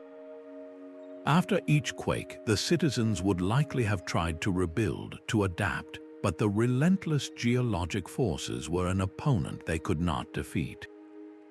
Gradually, inexorably, the brilliant blue waters of the bay crept further and further into the city, flooding the agora, swallowing the foundations of homes, and finally claiming the sacred precincts of the temple itself. It was a slow but inevitable decline, a robust maritime hub being physically eroded by the instability of the land it was built upon. What makes Aulis so uniquely accessible and magical today is that this process of submersion was, in a way, a form of preservation. The same clear, calm waters that now flood the ruins have protected them from the looting and stone robbing that often destroyed ancient sites on land. Today, the experience of exploring Aulis is unlike any other. Snorkelers and casual swimmers can glide over the submerged remains, following the ghostly outline of a main street that once echoed with the footsteps of merchants and citizens. They can see the foundations of buildings and homes, their floor plans still clearly visible on the seabed.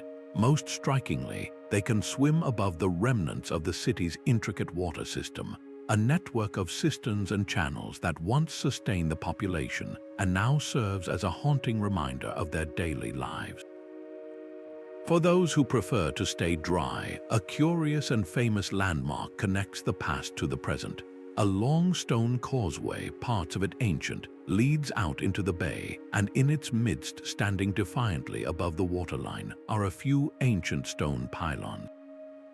Local tradition holds that these are the last visible remnants of the old city walls, a solitary sentinel refusing to be completely forgotten. the story of Olus offers a quieter, more contemplative chapter in our exploration of lost ports.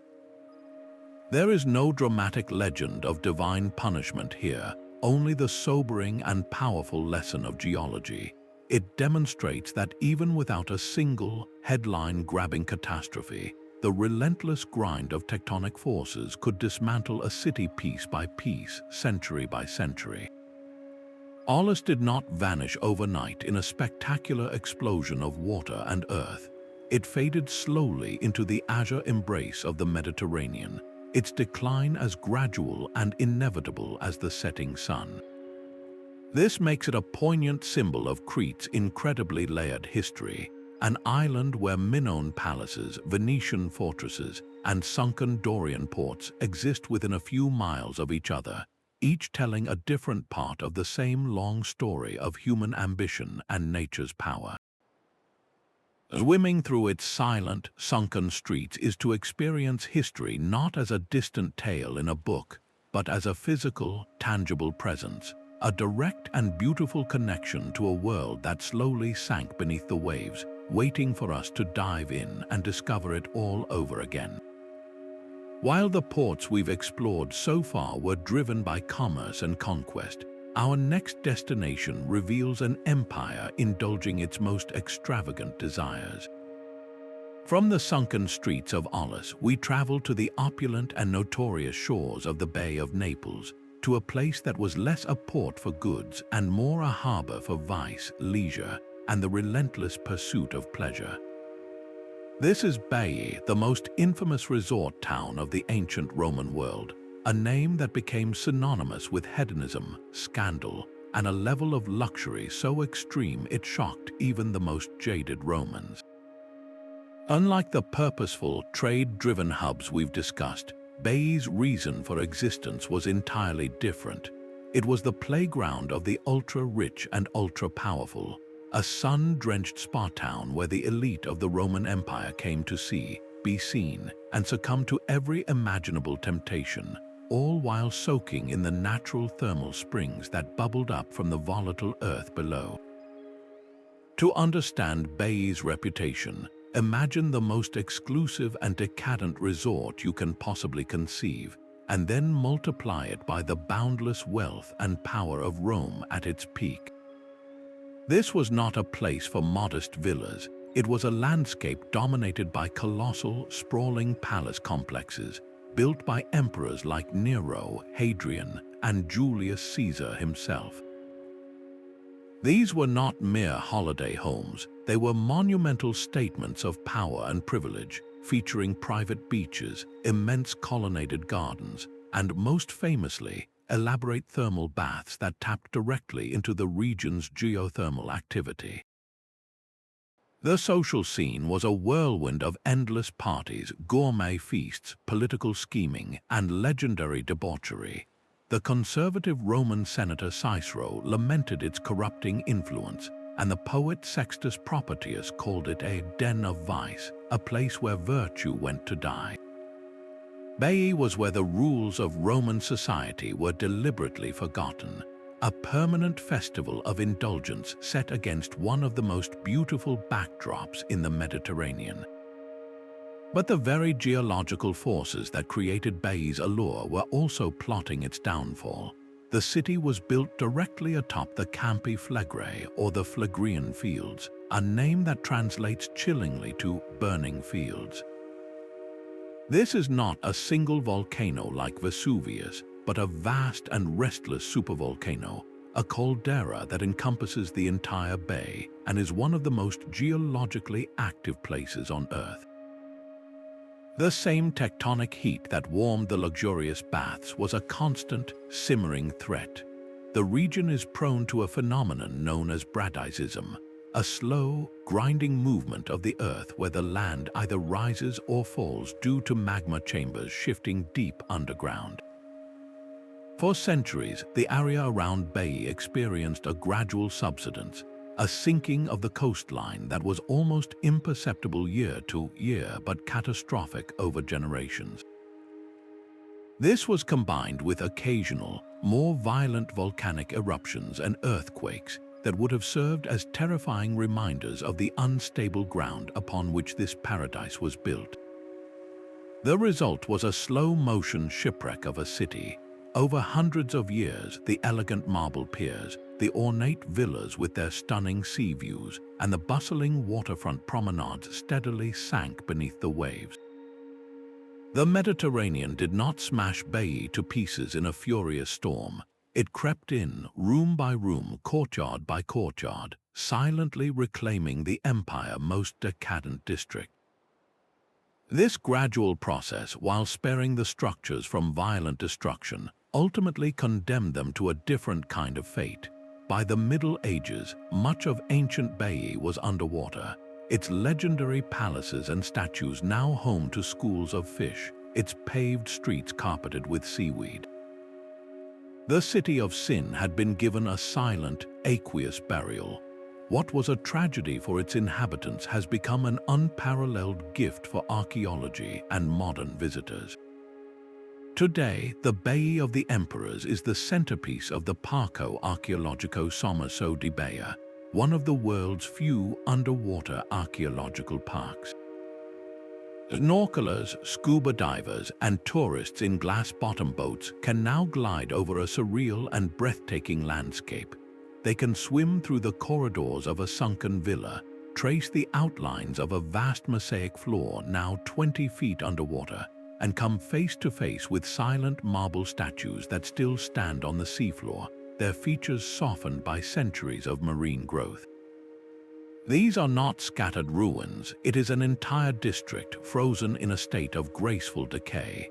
The sight of a perfectly preserved Roman road disappearing into the deep blue abyss is both beautiful and profoundly haunting, a visceral reminder of nature's patient, irresistible power.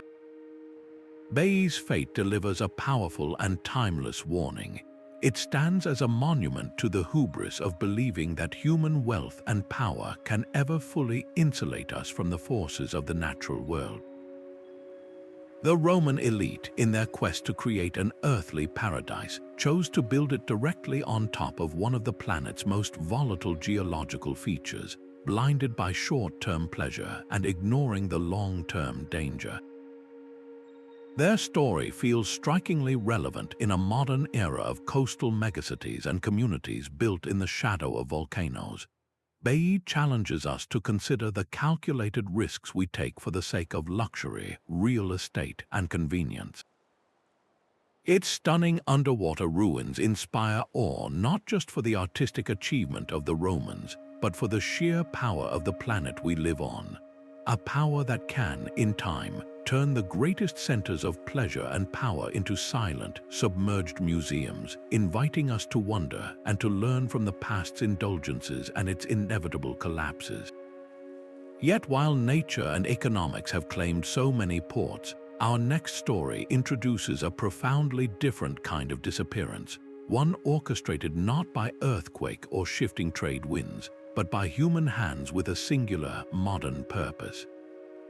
From the volcanic ruins of Baiae, we travel to the lush, mountainous interior of Zhejiang province in China, to a place that challenges our very definition of a lost city. This is the story of Xicheng, the Lion City, a marvel of ancient engineering and culture that did not fall to a catastrophic force of nature, but was deliberately and peacefully sacrificed to the ambitions of a new era. Its vanishing act was not a tragedy of neglect or a violent accident. It was a calculated decision, a conscious exchange of a tangible past for what was deemed a more prosperous future. To understand Xicheng's origins is to travel back over 1,300 years to a time when it was founded during the Han Dynasty.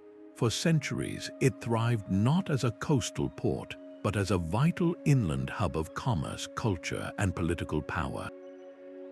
Nestled in a valley between the Five Lion Mountain from which it draws its name, this was a bustling center of regional trade, its streets alive with merchants, scholars, and artisans. The city was a masterpiece of traditional Chinese urban planning, a physical embodiment of Feng Shui principles, with 5 grand gate towers and an intricate web of streets that connected magnificent stone arches, towering pagodas, and exquisitely carved temples dedicated to both Confucianism and Taoism. Its walls were inscribed with ancient calligraphy, and its architecture reflected a seamless blend of artistic beauty and practical design, having stood as a proud testament to Chinese civilization through the rise and fall of numerous dynasties. This was not some forgotten backwater. It was a living, breathing archive of history, a place where the past was woven into the very fabric of daily life. The turning point arrived not from the earth below, but from the government planners of the mid-20th century. In 1959, the rapidly industrializing region needed a massive new power source to fuel its growth. The decision was made to construct a hydroelectric dam and create a vast new reservoir, Canal Lake, which would provide electricity and water to the burgeoning cities of Hangzhou and Shanghai. The valley where Xicheng had stood for millennia was identified as the perfect basin for this new lake. There was no malice in the decision. It was a cold, pragmatic calculation of progress. The residents of Xicheng and the surrounding villages were given notice and relocated. Then the floodgates were closed and the waters began to rise. It was a slow, deliberate, and eerily quiet process. The people watched as the water crept up the sides of the magnificent carved lions, submerged the ornate stone arches, and finally closed over the tops of the tallest pagodas. Within a matter of weeks, the Lion City was gone, its 1,300 years of history silenced under 130 feet of perfectly still, blue water. A thriving cultural center was erased from the map virtually overnight, not by an act of God, but by an act of government. For decades, Xicheng lay forgotten in its deep, cold tomb, a secret known only to the older generation and a few government officials. The creation of Canal Lake, with its stunning landscape of over 1,000 islands, became a popular scenic spot, its tourists completely unaware that an ancient metropolis lay perfectly preserved beneath their boats.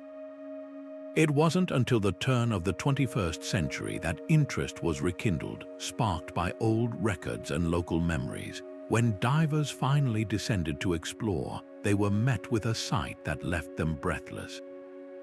The same water that had been chosen to erase the city had, paradoxically, become its perfect preservative, shielded from the erosive effects of wind, rain, and sun, and kept at a constant, cool temperature. The city was frozen in a state of remarkable perfection.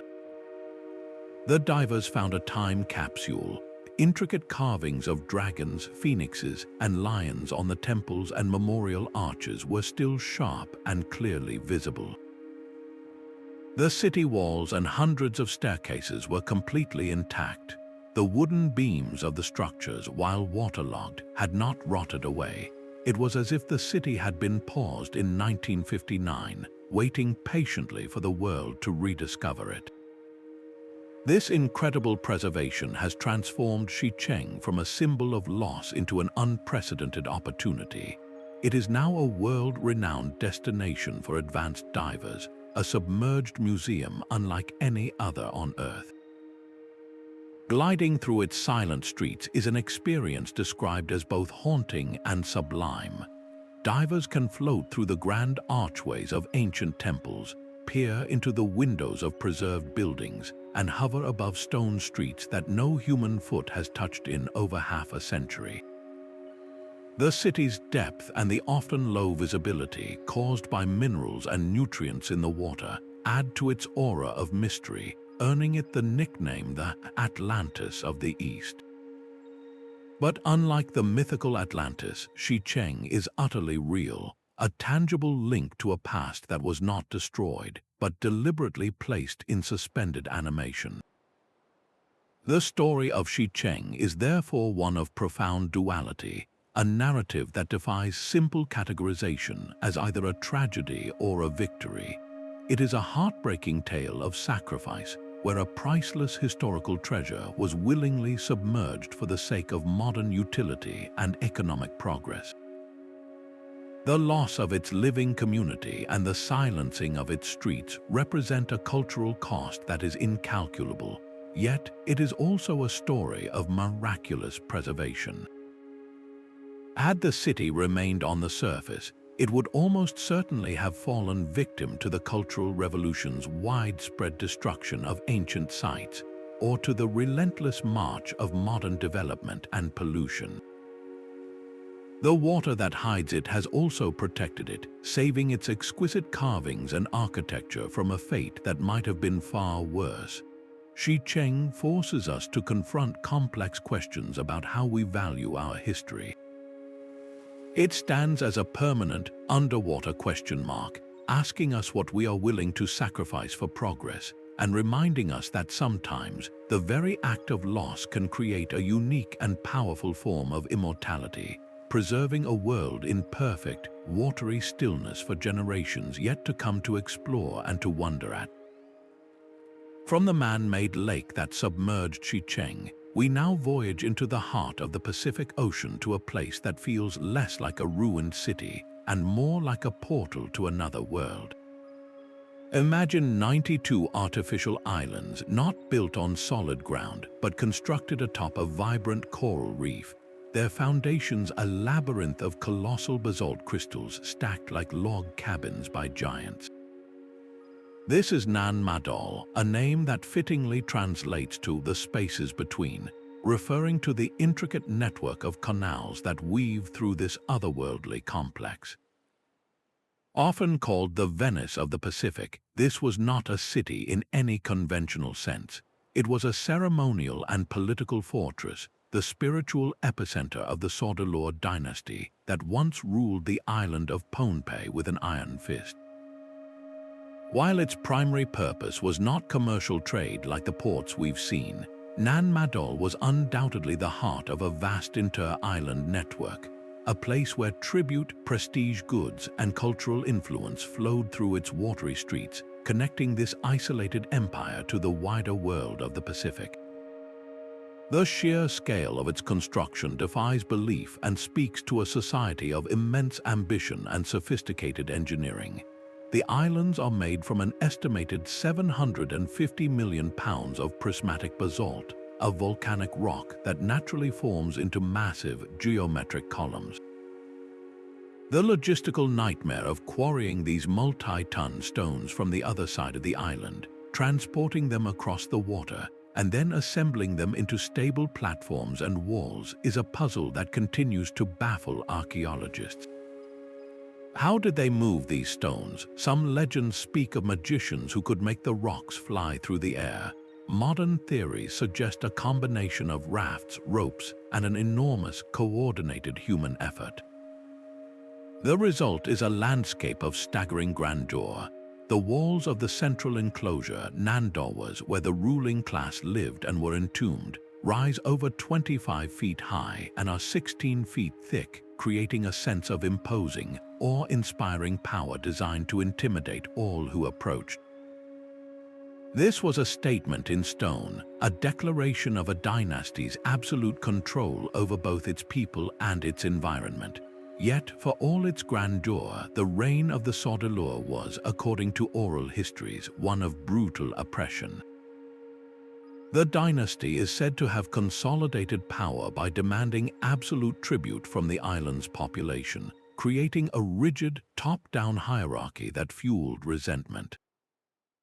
The very construction of Nan Madol itself, a project that would have consumed generations of labor, is thought to have been a form of control, keeping the population occupied and subservient. This history of tyranny is central to the legends of its downfall. The most famous tale tells of a heroic figure named Isoklekel, who arrived from a distant island, perhaps Kosri, and led a rebellion that overthrew the last Sordilor ruler. This story of revolution is a powerful narrative, but the truth of Nan Madol's collapse was likely far more complex, a perfect storm of internal and external pressures coming to a head. The abandonment of Nan Madol in the early 17th century appears to have been swift and decisive. Archaeological evidence suggests it was not a gradual decline but a relatively sudden desertion. The most compelling theories point to a combination of factors that pushed this sophisticated society past its breaking point. The immense project of building and maintaining the city would have placed an unsustainable strain on the local environment, likely leading to severe resource depletion. The deforestation of Pohnpei to create farmland and to move the great stones could have triggered catastrophic erosion, silting up the canals and disrupting the delicate marine ecosystems that provided food. This environmental pressure, combined with the political strife and resentment built up over centuries of authoritarian rule, would have made the society incredibly vulnerable. A major typhoon, a tsunami, or even the arrival of new diseases could have been the final straw that broke the back of the Sordelure Empire. The people simply walked away, leaving the once bustling canals silent and the great stone platforms to be reclaimed by the jungle and the sea. Today, Nan Madol stands as one of archaeology's most enchanting and enigmatic sites, a place where history and myth are inseparably intertwined. The local Pohnpeians often treat it with a respectful caution, believing it to be haunted by the spirits of the ancient Sordelures, a place where ghosts and curses still linger. This deep cultural reverence adds a layer of profound mystery to the already awe-inspiring ruins. For modern explorers and scholars, it represents a thrilling challenge, a puzzle box of Pacific history waiting to be solved. Its sudden abandonment serves as a powerful and poignant lesson in sustainability. Nan Madol is a stunning monument to what human ingenuity and sheer will can achieve, but it is also a stark warning that even the most magnificent and isolated empires are not immune to the consequences of overexploitation and social inequality. It reminds us that no society, no matter how grand its engineering or how absolute its power, can forever defy the limits of its environment or the will of its people. While many of the ports we've explored met their end beneath the waves, the story of Tenya reminds us that a city can vanish just as completely into the dry, silent earth, its memory erased not by water, but by the shifting sands of politics and the relentless grind of geologic time. This ancient Greek city's origins are steeped not in myth, but in the gritty aftermath of one of history's most legendary conflicts. According to ancient texts, Tenya was founded by prisoners of war Trojans brought back to the Greek Peloponnese in the wake of the fall of Troy. Imagine these displaced people granted a parcel of land not out of charity, but as a strategic buffer between two of the region's most powerful and perpetually rivalrous city-states, Corinth and Argos. This precarious beginning, born from conquest and geopolitical calculation, ironically set the stage for Tenya's improbable rise. The very location that was meant to contain them became the source of their extraordinary prosperity. Tenya's genius lay in its position. It sat directly astride the vital land route that connected the Isthmus of Corinth, and by extension the entire Aegean world, to the powerful city of Argos and the broader Peloponnese. This wasn't just a local road, it was a major artery of ancient commerce, a terrestrial highway for the movement of goods, people, and ideas. The Tenyans, with their unique cultural heritage as descendants of Troy, proved to be astute and savvy traders. They leveraged their neutral status and their critical location to become indispensable middlemen, building a thriving economy that transformed their city from a settlement of refugees into a prosperous and independent power in its own right.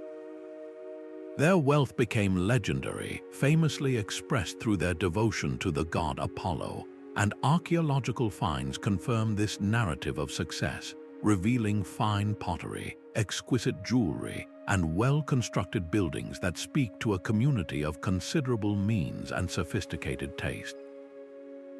For centuries, Tenya wasn't just surviving, it was flourishing, a vibrant testament to how connectivity and commerce can build a powerful legacy from the most unlikely of foundations.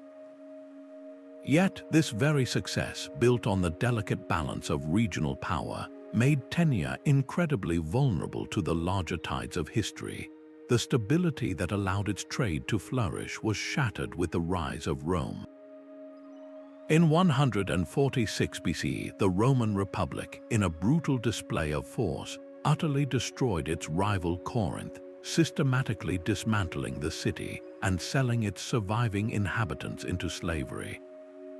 For Tenya, the economic and political earthquake triggered by this event was catastrophic.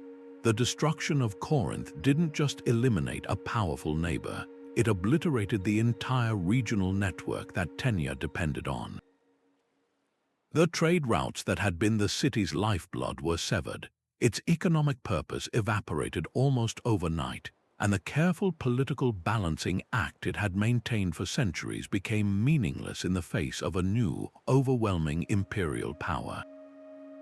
The Roman invasion was more than a military conquest. It was an economic apocalypse for cities like Tenya that existed solely within the interstices of older empires.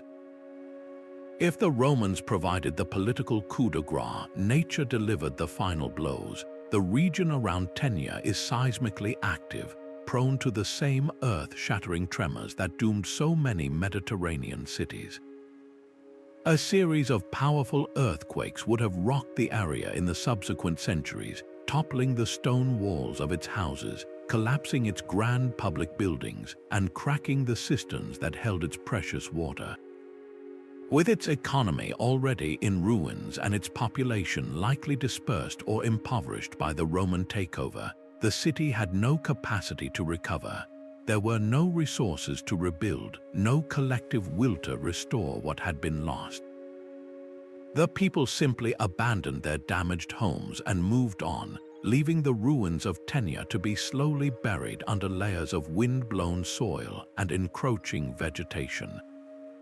Within a few generations, the exact location of the once prosperous city was forgotten, its existence fading from a lived reality into a mere footnote in ancient texts, a place scholars knew of but could not point to on a map.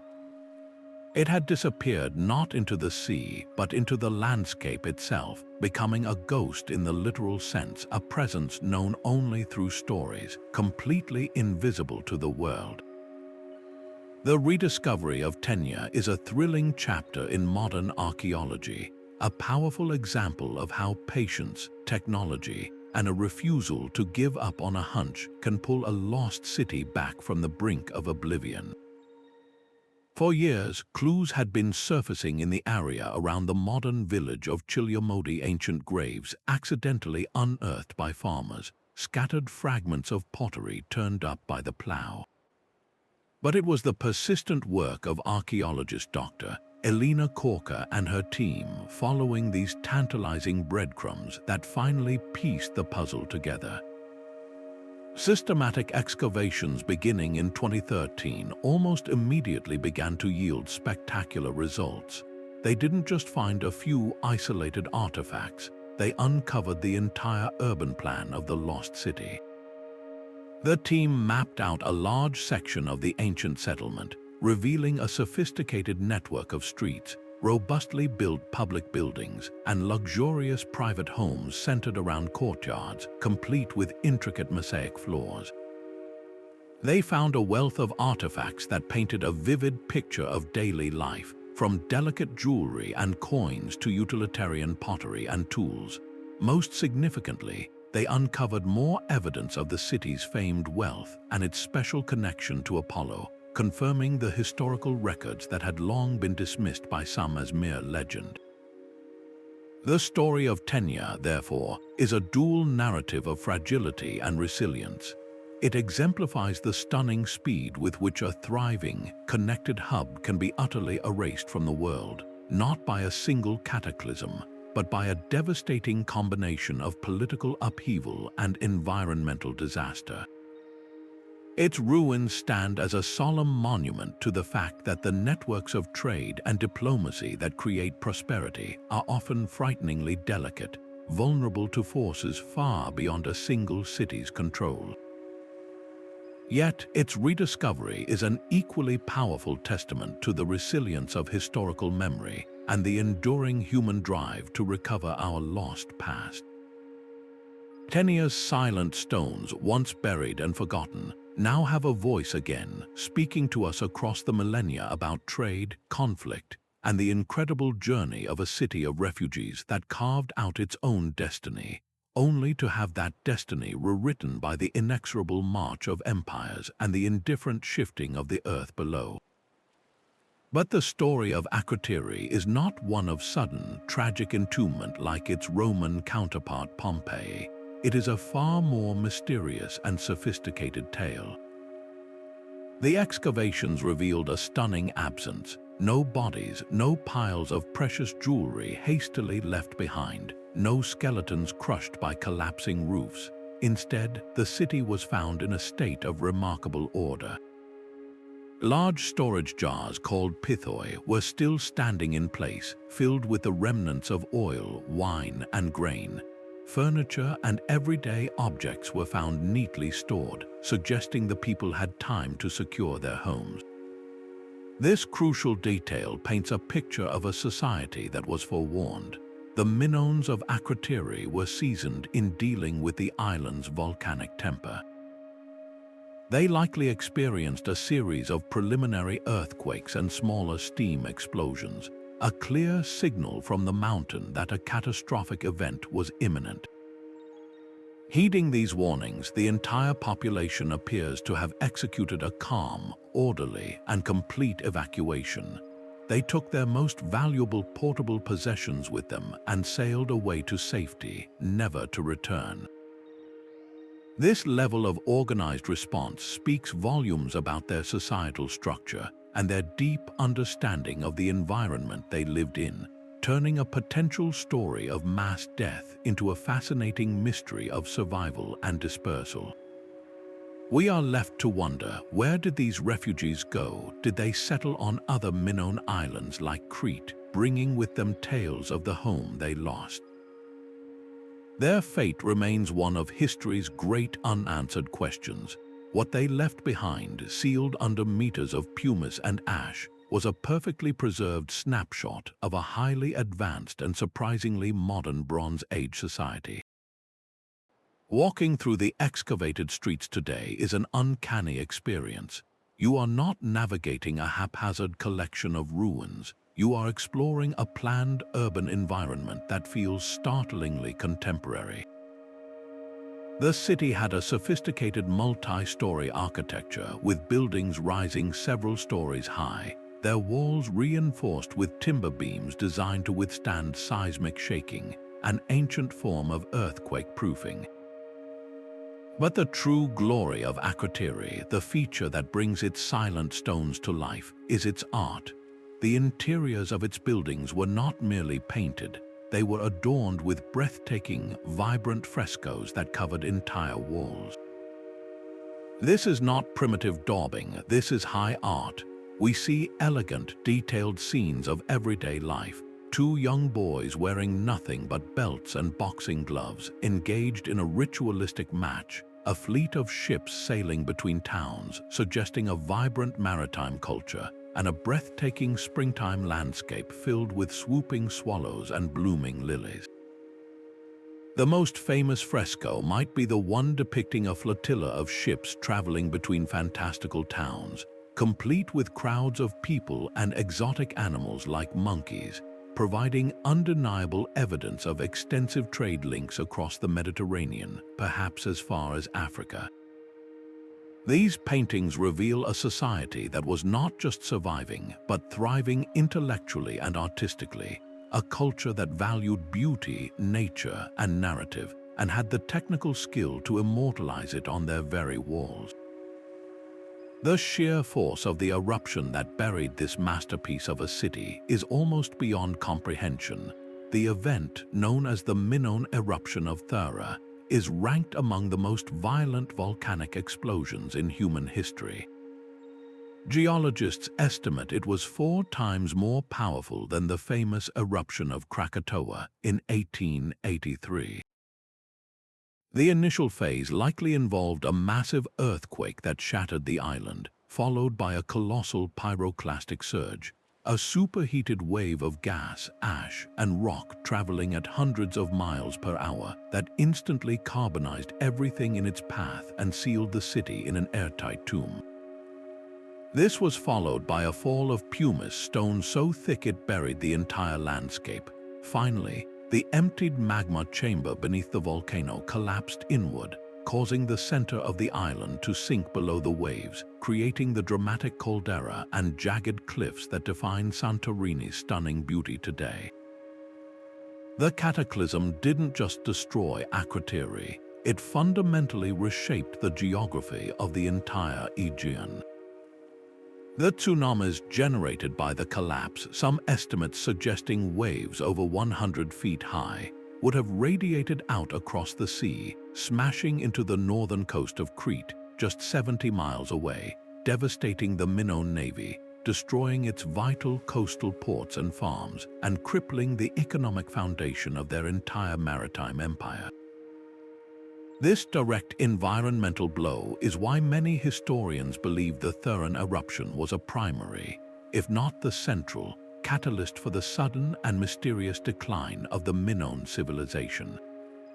While the Minoans on Crete were not wiped out instantly, their world was irrevocably broken. The tsunamis destroyed their fleet, the anchor of their economic and military power. The volcanic ash that fell on Crete would have poisoned farmland for years, leading to famine and social unrest. The psychological impact of watching a nearby island literally explode and vanish must have been profound, shaking the very foundations of their religious and cosmological beliefs.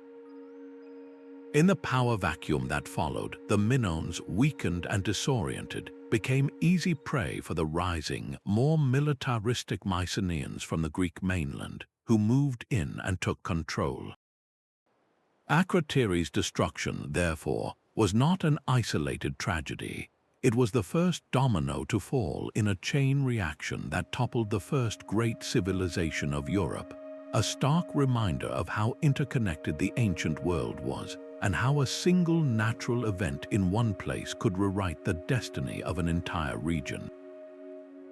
The legacy of this apocalyptic event may also echo in one of the world's most enduring legends, the story of Atlantis. The Greek philosopher Plato, writing over 1,000 years later, described a powerful, advanced island kingdom that angered the gods and was swallowed by the sea in a single day and night of cataclysmic fire and earthquake. The parallels are irresistible. An advanced maritime power on a circular island, known for its stunning architecture and sophisticated culture, that vanishes beneath the waves in a violent cataclysm. While scholars debate the exact origins of the Atlantis myth, it is highly plausible that the memory of the Thera eruption and the fall of the Minoans survived for centuries in oral tradition, becoming distorted and magnified until it was recorded by Plato as the moral parable of a proud nation punished for its hubris. Akrotiri, then, is not just an archaeological site. It is a strong candidate for the real-world inspiration behind a legend that has captivated humanity for millennia. The modern rediscovery of Akrotiri, beginning in earnest in 1967 by the visionary archaeologist Spiridon Marinatos, was a validation of this theory and a watershed moment for archaeology. Marinatos had long suspected that the answer to the Minoan decline lay buried on Santorini, and his persistence paid off in spectacular fashion. The excavation continues to this day, protected now by a modern bioclimatic roof, allowing visitors to walk on elevated pathways above the ancient streets. Each season of digging reveals new wonders, from untouched buildings to exquisite artifacts, each find adding another piece to the puzzle of this enigmatic culture. Akrotiri stands as the ultimate example of a phenomenon we've seen repeatedly, the terrifying power of nature to destroy, but also its paradoxical power to preserve. The very volcanic ash that entombed the city also protected it from the looters, the elements, and the destructive march of time, gifting us with an immaculate, frozen moment from the Bronze Age. It is a poignant and powerful window into a lost world of artistry, connectivity, and ingenuity, a world that was suddenly, violently interrupted, leaving behind a silent, beautiful city that continues to whisper its secrets across 35 centuries. From the volcanic ash that preserved Akrotiri, we now travel to a city whose fate was sealed not by nature's indifferent hand, but by the calculated, vengeful ambition of a rival. The story of Sybaris is a tale of legendary wealth turned to legendarily brutal ruin, a cautionary fable from the ancient world that resonates with a very modern warning about the intoxicating dangers of luxury and the bitter price of envy. Founded in the 8th century BC by Greek colonists from Achaea, Sybaris was not just another settlement in the region the Romans would later call Magna Graecia, Greater Greece. It was a phenomenon situated on the fertile plains of what is now Calabria in southern Italy. The city possessed advantages that seemed almost unfair. Its territory was vast and incredibly productive. Its location controlled key overland trade routes, and its access to the sea via 2 rivers made it a natural hub for commerce. The Sybarites didn't just participate in trade, they mastered it, cultivating relationships and building an economic empire that stretched across the Mediterranean. Their wealth quickly became the stuff of legend, a benchmark for opulence that would be talked about and often condemned for centuries. To understand the reputation of Sybaris is to step into a world of almost unimaginable luxury, as described by envious and moralizing ancient writers. The city's name itself became an adjective, Sybaritic, a term we still use today to describe a devotion to sensuous luxury and pleasure. The stories about its citizens, whether entirely true or heavily embellished, paint a picture of a society that had refined hedonism to an art form. They were said to have invented the chamber pot. They allegedly banned noisy trades like blacksmithing and carpentry from the city center to protect their delicate sleep. Their most famous tale involves a citizen who complained of a crumpled rose petal disturbing his rest in a bed of rose leaves. They were famed for their extravagant banquets, which could last for days, and for training their horses to dance to pipe music, a skill that would later prove to be their ironic undoing. This was a culture that prized comfort, gastronomy, and aesthetic pleasure above all else, a lifestyle so notorious that it drew the fascinated scorn of their more austere Greek neighbors. They were the celebrities of the ancient world, famous for being famous and, more importantly, fabulously rich. This immense prosperity, however, bred a deep and seething resentment among their neighbors, particularly the citizens of Croton, a rival Greek colony located just to the south. The Crotoniates were cut from a very different cloth. Their city was famous for producing some of the ancient world's greatest athletes and was the home of the philosopher Pythagoras and his ascetic school, which emphasized discipline, moderation, and intellectual rigor.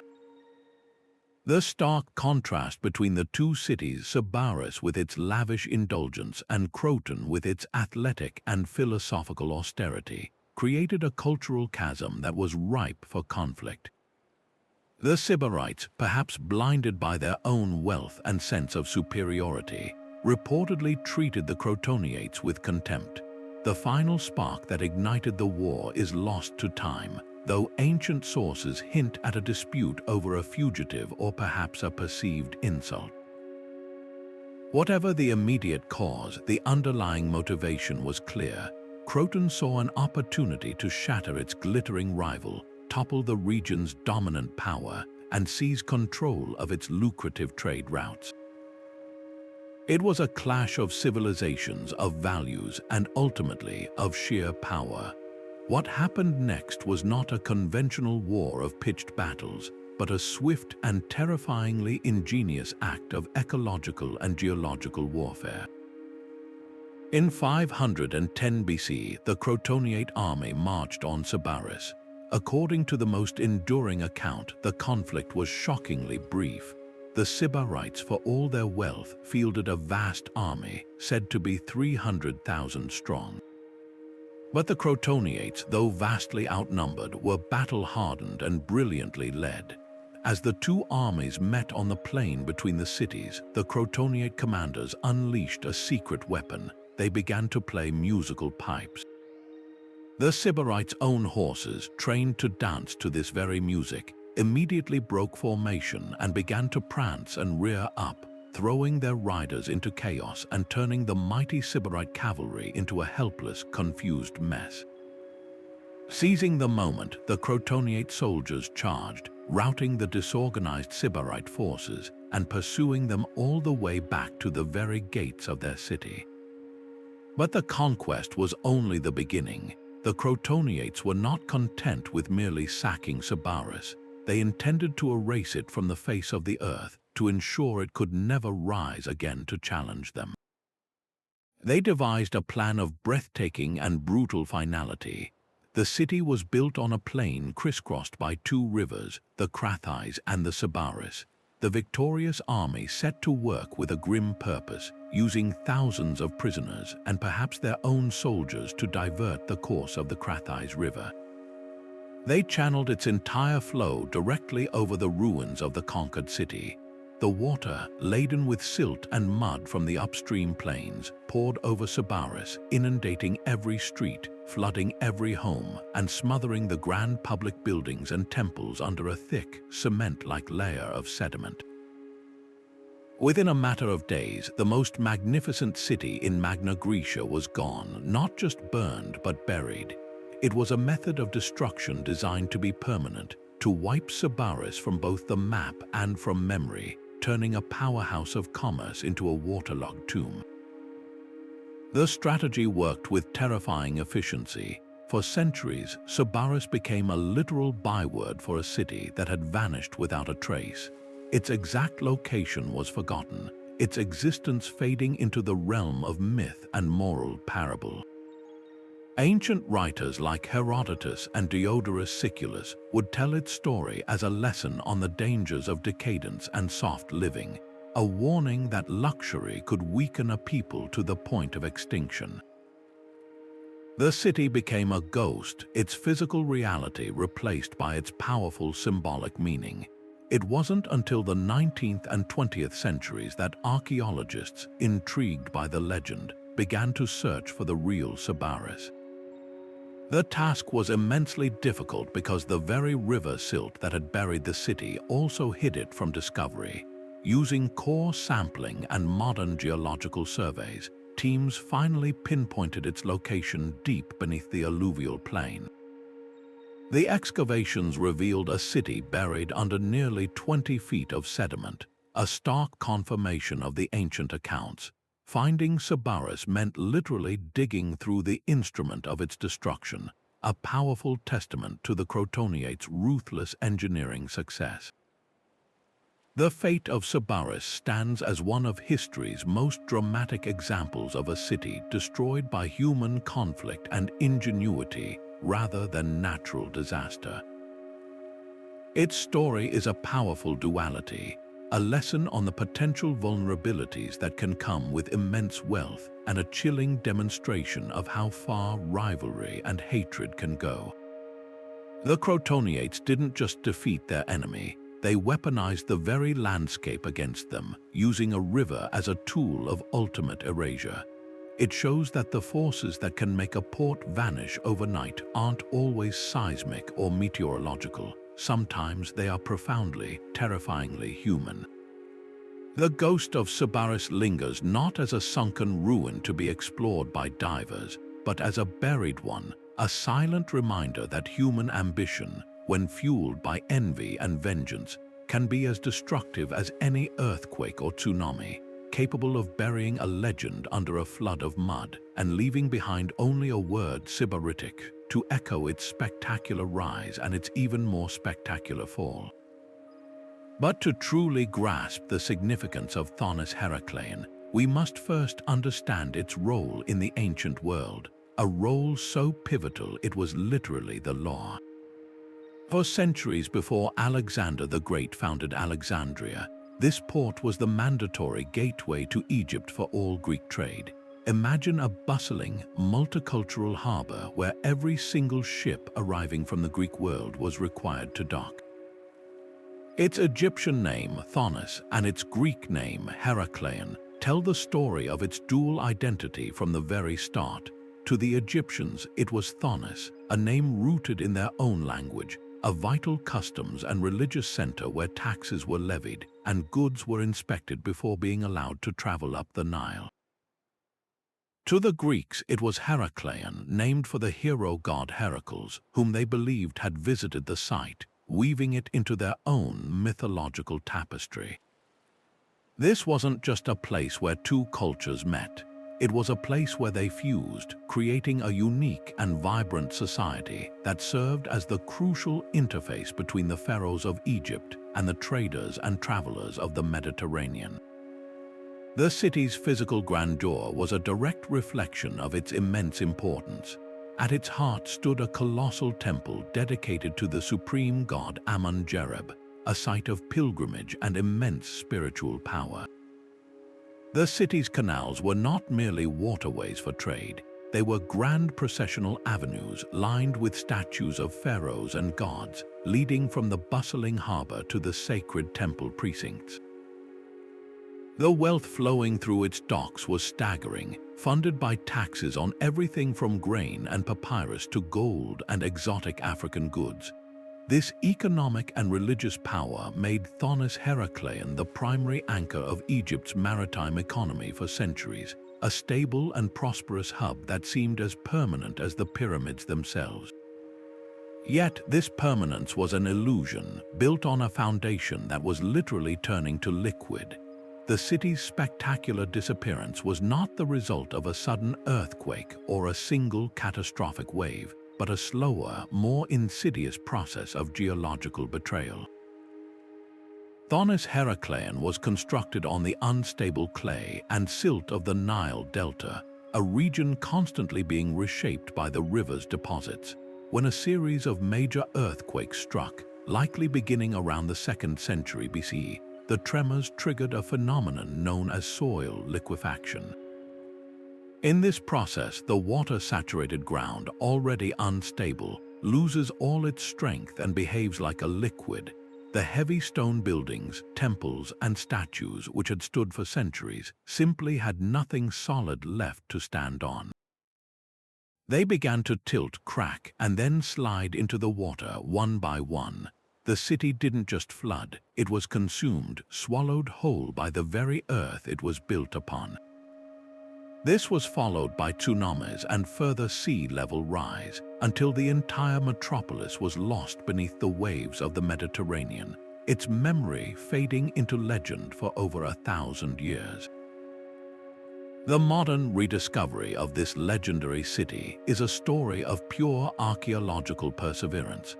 For decades, the French underwater archaeologist Frank Gaudiot, in collaboration with the Egyptian Supreme Council of Antiquities, had been searching the Abu Qir Bay based on clues from ancient texts.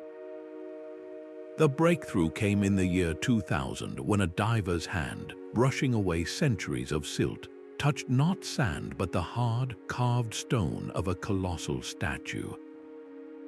That first discovery was the massive red granite figure of a pharaoh, standing over 16 feet tall, a silent giant who had been guarding his sunken city for 2 millennia.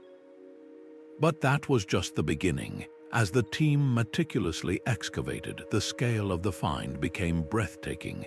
They uncovered the remains of the great temple of Amun, its massive stone blocks toppled but still awe-inspiring. They found dozens of ancient shipwrecks preserved in the clay, from sleek ceremonial barges to stout trading vessels. their hulls providing a priceless snapshot of ancient naval architecture. The seabed was littered with treasures, golden earrings and rings, delicate engraved amulets, and over 700 ancient anchors, a silent forest of stone and lead that testified to the incredible volume of maritime traffic the port once hosted. Perhaps the single most important find was a black granite stele, nearly intact, covered in hieroglyphic and Greek text. This was not just another artifact, it was a historical Rosetta Stone for the city itself. The decree inscribed on it from Pharaoh Nectanebo I explicitly stated that it was to be erected at Thonis, thus providing the incontrovertible proof that Thonis and Heracleion were one and the same place, finally reconciling the Egyptian and Greek names that had puzzled historians for centuries. The discovery of this stele was the moment when myth solidified into undeniable fact, rewriting the chapter of the history books that dealt with Egypt's relationship with the pre-Alexandrian Greek world. The ongoing excavation of Thonis-Heracleion continues to send ripples through our understanding of the ancient Mediterranean. It reveals a level of cultural and religious syncretism that was far more advanced than previously thought. Statues of Egyptian gods stand beside those of Greek deities, and artifacts show a seamless blending of artistic styles and religious practices. The city was a true melting pot, a place where different worlds didn't just trade goods, but exchanged ideas, beliefs, and identities.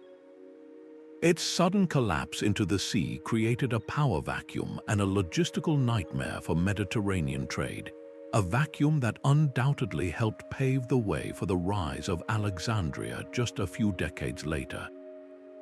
Alexandria, built on more stable ground, would become the new, glorious gateway, and the memory of its sunken predecessor faded into obscurity. The story of Thonis-Heracleion is a profound lesson in how the fall of one great city, driven by the invisible shifting of the earth below, can directly catalyze the rise of another, altering the flow of commerce, culture, and power for centuries to come. Just a short sail from the sunken splendors of Thonis-Heracleion lay its legendary sister, a city that embodied not the rigid formalities of customs and tax collection, but the vibrant, pulsing heart of pleasure, pilgrimage, and spiritual fusion. This was Canopus, a name that echoed across the ancient world not for its administrative power, but for its reputation as a destination, a place where the weary could seek healing, the faithful could seek divinity, and the elite could seek indulgence, all within an intoxicating blend of cultures that made it utterly unique. If Heracleion was the stern, official gateway to Egypt, then Canopus was the glittering, welcoming party that awaited just inside. Founded according to legend by the helmsman of the Spartan king Menelaus, who was buried there on the return voyage from Troy, the city had deep roots in the mythological memory of both the Greek and Egyptian worlds, setting the stage for its future as a crossroads of belief and tradition. The lifeblood of Canopus flowed from two powerful and interconnected springs, of faith and festivity. At its core stood the immense and revered temple of Serapis, a powerful synthetic deity conceived during the Ptolemaic period to bridge the spiritual gap between their Greek rulers and Egyptian subjects. Serapis combined the attributes of the Egyptian underworld god Osiris and the sacred Apis bull with the familiar visage and authority of the Greek gods Zeus and Hades. This was not a simple case of religious coexistence. It was a deliberate, state-sponsored creation of a new god designed to unify a diverse population. The temple at Canopus became the epicenter of this new cult, a major pilgrimage site that drew worshippers from across the Mediterranean seeking healing, oracles, and divine favor. The city's other great attraction was its famed sacred water, believed to possess miraculous healing properties. This reputation transformed Canopus into something of an ancient spa town, where the sick and hopeful would come to bathe and drink from its restorative springs, combining their pilgrimage with a search for a cure. This potent mix of piety and convalescence naturally gave rise to a third, more worldly identity. The streets leading to the temple and the banks of its canals were lined with a bustling infrastructure of pleasure. Inns, taverns, and establishments of less reputable character thrived, catering to the constant flow of visitors. Ancient writers, often with a tone of moral disapproval, described Canopus as a place of notorious licentiousness, where the solemnity of worship seamlessly bled into nights of music, dancing, and unrestrained celebration. This vibrant, sometimes chaotic, energy made the city a favorite getaway for the wealthy elites of Alexandria, who would sail down the canal for a weekend of relaxation and revelry away from the formalities of the capital. Canopus was, in essence, the ancient equivalent of a luxury resort town built around a sacred site, a place where the spiritual and the sensual existed in a dynamic and often profitable tension. The material remains of the city, rediscovered by Frank Godio's team alongside Heracleion, powerfully attest to this unique cultural cocktail. The underwater excavations revealed a grand processional way leading to the temple, lined with magnificent statues of pharaohs, Ptolemaic queens, and the syncretic gods they worship. They found a stunning variety of artifacts, delicate gold jewelry that would have adorned wealthy pilgrims, ceremonial vessels used in the worship of Serapis, and countless coins left as offerings. Most tellingly, they uncovered the remains of luxurious villas with beautiful mosaic floors, their proximity to the sacred precincts showing how seamlessly the sacred and the profane were woven together in the daily life of the city. Every object pulled from the silt tells a story of a society that was confidently blending its heritage, creating something new and dynamic on the shores of the Nile Delta. The fate of Canopus was tragically intertwined with that of its great neighbor. Built on the same geologically unstable clay of the delta, it was equally vulnerable to the same series of devastating earthquakes that struck the region. The liquefaction that swallowed Heracleion's foundations would have had the same catastrophic effect on Canopus. Its grand temples, bustling taverns, and sacred healing springs would have all suffered the same violent subsidence, tilting and sliding into the waiting embrace of the Mediterranean in a similarly short period. While the exact timeline might have varied slightly, the evidence suggests that these two great centers of commerce and culture vanished in the same general era, a one-two punch that delivered a catastrophic blow to the entire region's economic and spiritual landscape. This dual disappearance is what makes the story of the Abu Qir so profound. We are not just looking at the loss of a single city, but the catastrophic collapse of an entire networked cluster. Heracleion handled the official, logistical traffic, while Canopus served as the cultural and religious draw. They were two halves of a whole, functioning in a symbiotic relationship that made the Nile Delta the undisputed queen of Mediterranean trade. Their simultaneous loss would have sent shockwaves across the ancient world, creating a power vacuum and a crisis of connectivity. It severed a major artery of trade and severed a vital nerve center of cultural and religious exchange, disrupting the flow of everything from Egyptian grain to Greek philosophy. This double tragedy undoubtedly accelerated the rise of Alexandria, which was built on more stable ground, but it also represented an incalculable loss of the unique, blended world that had flourished in the shadow of the great Serapeum. The story of Canopus enriches our understanding of this lost maritime world not as a collection of isolated ports, but as a fragile, interconnected ecosystem, a lesson that when one node in a network fails, it can often bring its closest partners down with it, amplifying the shock and forever altering the map of human connection. Yet while the Mediterranean offers tales of cities swallowed by earthquakes and the Pacific reveals islands abandoned to the jungle, the story of maritime decline is not always written in such dramatic, apocalyptic strokes. For every Port Royal lost in a cataclysmic minute, or every Cerberus erased by vengeful human hands, there are dozens of ports that simply faded away, their purpose gently extinguished not by a single disaster, but by the slow, inexorable tides of economic change. This quieter form of disappearance has its own unique poignancy, and to understand it, we journey now to the ruggedly beautiful southeastern coast of Ireland, to a picturesque village called Dunmore East. Today, it is a postcard-perfect scene of colorful houses nestled against green cliffs, a haven for tourists seeking a peaceful escape. But to see it only as a sleepy fishing village is to miss the deeper history whispered by its old stone quays and its oddly large, now silent harbor, a history of a bustling port that was once a vital link in a powerful economic chain, until the world simply moved on and left it behind. In the early 19th century, Dunmore East was anything but sleepy. Its natural deep water harbor made it a crucial gateway for the bustling trade of the region, particularly as a packet station for the mail packet service. This was the era before electronic communication, when the physical movement of mail, government dispatches, and even important passengers was a matter of state security and economic necessity.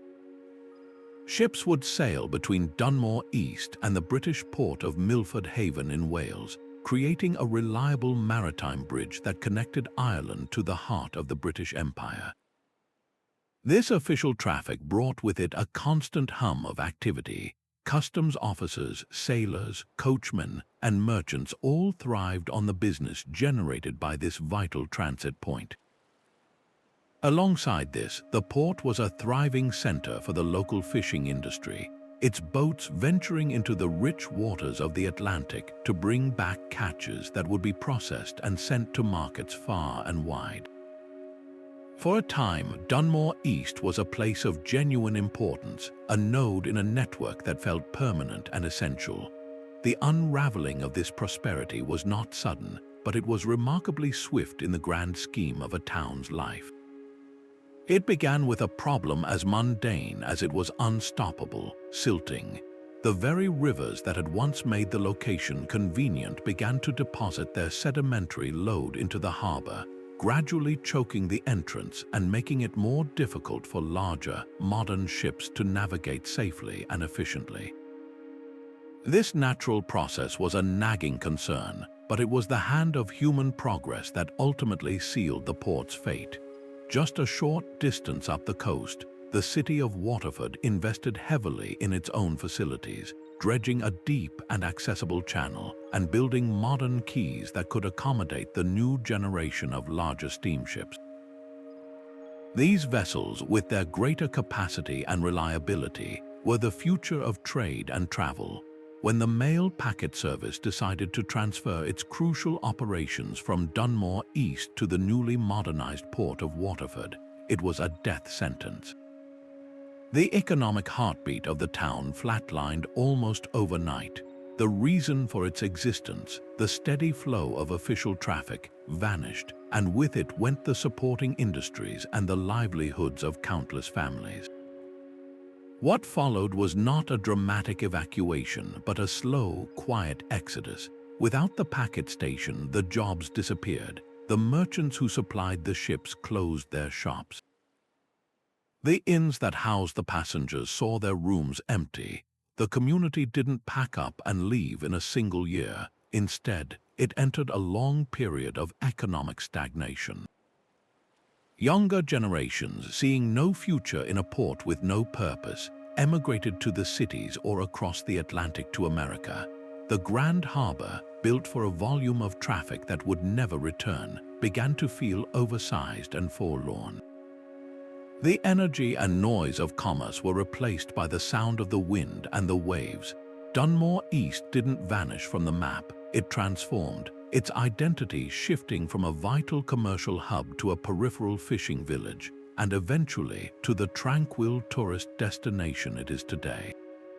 Its story is one of adaptation, but an adaptation born of necessity and loss.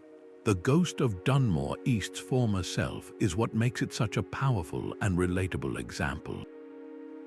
Most of us will never witness a city sink into the sea in an earthquake, but many have seen a local factory close, a mine shut down, or a railway station fall into disuse because a new highway was built elsewhere. This is the same story told on a maritime stage. It represents the countless communities whose fortunes are tied to a specific technology or trade route, and who become collateral damage when progress charts a new course. There was no malice in the decision to move to Waterford. It was a simple, logical response to economic and technological reality, but that cold logic offers little comfort to the place left behind. Dunmore East's gentle decline is a testament to the fact that a port can disappear not just physically, but functionally, its purpose erased by the relentless march of efficiency and change. Its charming, quiet streets are a beautiful monument to a quieter kind of loss, a reminder that the routes of empire are not just traced by sunken stones and legendary wealth, but also by the faded memories of communities that were once connected to the wide world until the world decided to take a different path. Leaving behind the quiet, almost mournful fade of Dunmore East, we now plunge back into the heart of ancient opulence and into one of history's most tantalizing treasure hunts. Our journey takes us to the lush, palm-fringed coast of Kerala in southwestern India, to a port so wealthy, so vital, and so utterly lost that its very existence was questioned for over 1,000 years. This is Muziris, a name that echoed through the classical world not as a distant rumor, but as a synonym for unimaginable riches. For the Roman Empire, Muziris was the source, the very wellspring of its most coveted luxury, pepper. Imagine a city where the air itself was thick with the pungent, intoxicating aroma of spices, not just pepper, but also cardamom, cinnamon, and Mahabalapuram, waiting to be loaded onto massive Roman grain ships that had sailed for months to reach this emporium of legend. The Roman writer Pliny the Elder lamented the immense drain on the empire's treasury, complaining that India, and Muziris in particular, was taking 50 million sesterces of Roman gold every year in exchange for these precious commodities. This was not merely trade, it was a massive transfer of wealth from the west to the east, making Muziris one of the most economically significant dots on the entire ancient map, a place where fortunes were made and empires were bankrolled. The descriptions that survive from Greco-Roman texts and ancient Tamil poetry, known as Sangam literature, paint a picture of a cosmopolitan boomtown. They speak of a bustling harbor where the large, towering Roman ships, called hippoi or horses, due to the horse head carvings on their prows, jostled for space alongside smaller, nimble local vessels. The wharves would have been a symphony of different languages: Tamil, Greek, Latin, Hebrew, and Arabic, as merchants haggled over prices and laborers moved precious cargo under the watchful eyes of customs officials. The city itself was said to be overflowing with wealth, its streets lined with warehouses brimming with ivory, silks, and gemstones alongside the ubiquitous sacks of black gold pepper. It was a fully realized node in a global network that stretched from the Roman provinces of Europe to the Han Dynasty in China, a proof of concept for globalization that is 2,000 years old. Muziris was the definitive proof that the ancient world was far more interconnected than we often give it credit for. And then it was gone, sometime in the 14th century, after more than a millennium of recorded prominence. Muziris simply vanishes from all historical records. It doesn't fade slowly, it drops off the map completely. The last whispers in medieval texts suggest a catastrophic, landscape-altering event, a great flood of the Periyar River that may have silted up the entire harbor, or a massive earthquake that changed the very topography of the coast. Whatever the cause, the result was absolute. The vital link was severed. The port that had been a constant feature on navigational charts for centuries was suddenly inaccessible. Its location lost not just to memory, but to the very land itself. It became the maritime equivalent of a ghost, a place everyone knew had existed, but one that no living person could point to. For generations of historians and archaeologists, finding Muziris became a premier challenge, the holy grail of Indian archaeology, a quest to pin down a legend to a precise set of map coordinates. The breakthrough began not with a dramatic discovery, but with a slow, methodical piecing together of clues. The key was reinterpreting the ancient sources with a modern geographical understanding. The Periyar River, which was central to all descriptions of Muziris, had indeed changed its course multiple times over the centuries due to seismic activity. Researchers began to focus their attention on a small, unassuming village called Patanam, about 30 kilometers north of the modern port city of Kochi. The name itself meant coastal town, a faint echo of a forgotten past. When archaeologists from the Kerala Council for Historical Research began digging there in 2007, the earth began to give up its secrets in spectacular fashion. They didn't find a sunken city like Heracleion, but they found something just as powerful: the unmistakable, concentrated remains of a vast urban trading center that perfectly matched the description of Muziris. The evidence was overwhelming and thrillingly diverse. The dig revealed a massive brick structure that appeared to be an ancient wharf, a 6-meter-long wooden canoe buried in what was once a water channel, and the outlines of long-vanished warehouses. But it was the smaller finds that truly sealed the identification. The team unearthed thousands of pottery shards, including a huge quantity of Mediterranean amphorae, the distinctive ceramic jars the Romans used to transport wine, olive oil, and a fish sauce called garam to trade for spices. They found precious gems, gold ornaments, and most tellingly, Roman coins, both gold and silver, minted during the reign of emperors like Tiberius and Nero. This was the smoking gun, physical proof of the vast wealth transfer that Pliny had complained about, lying in the soil of a small Indian village.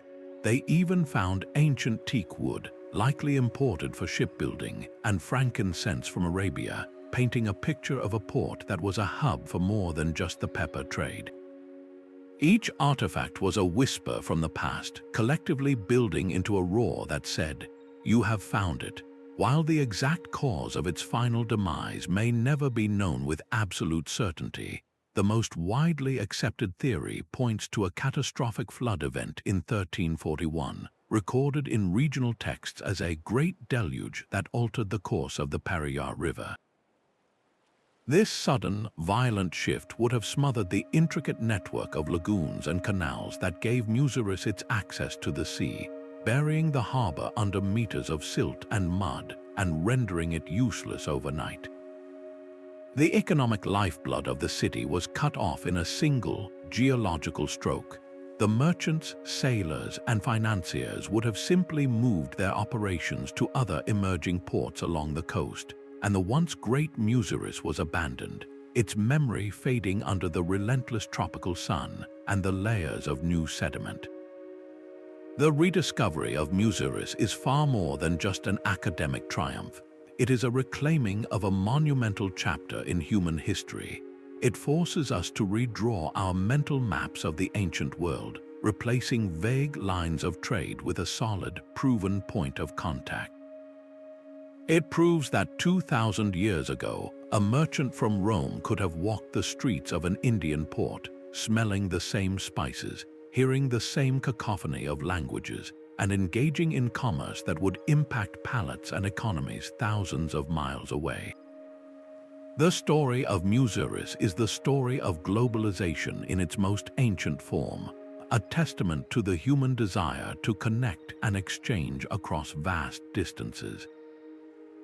Its sudden disappearance serves as a powerful reminder of the fragility of these connections, how a single natural event in one corner of the world can sever a link that binds continents, silencing a dialogue that had defined an era and leaving behind only fragments in the earth, waiting centuries for us to listen again.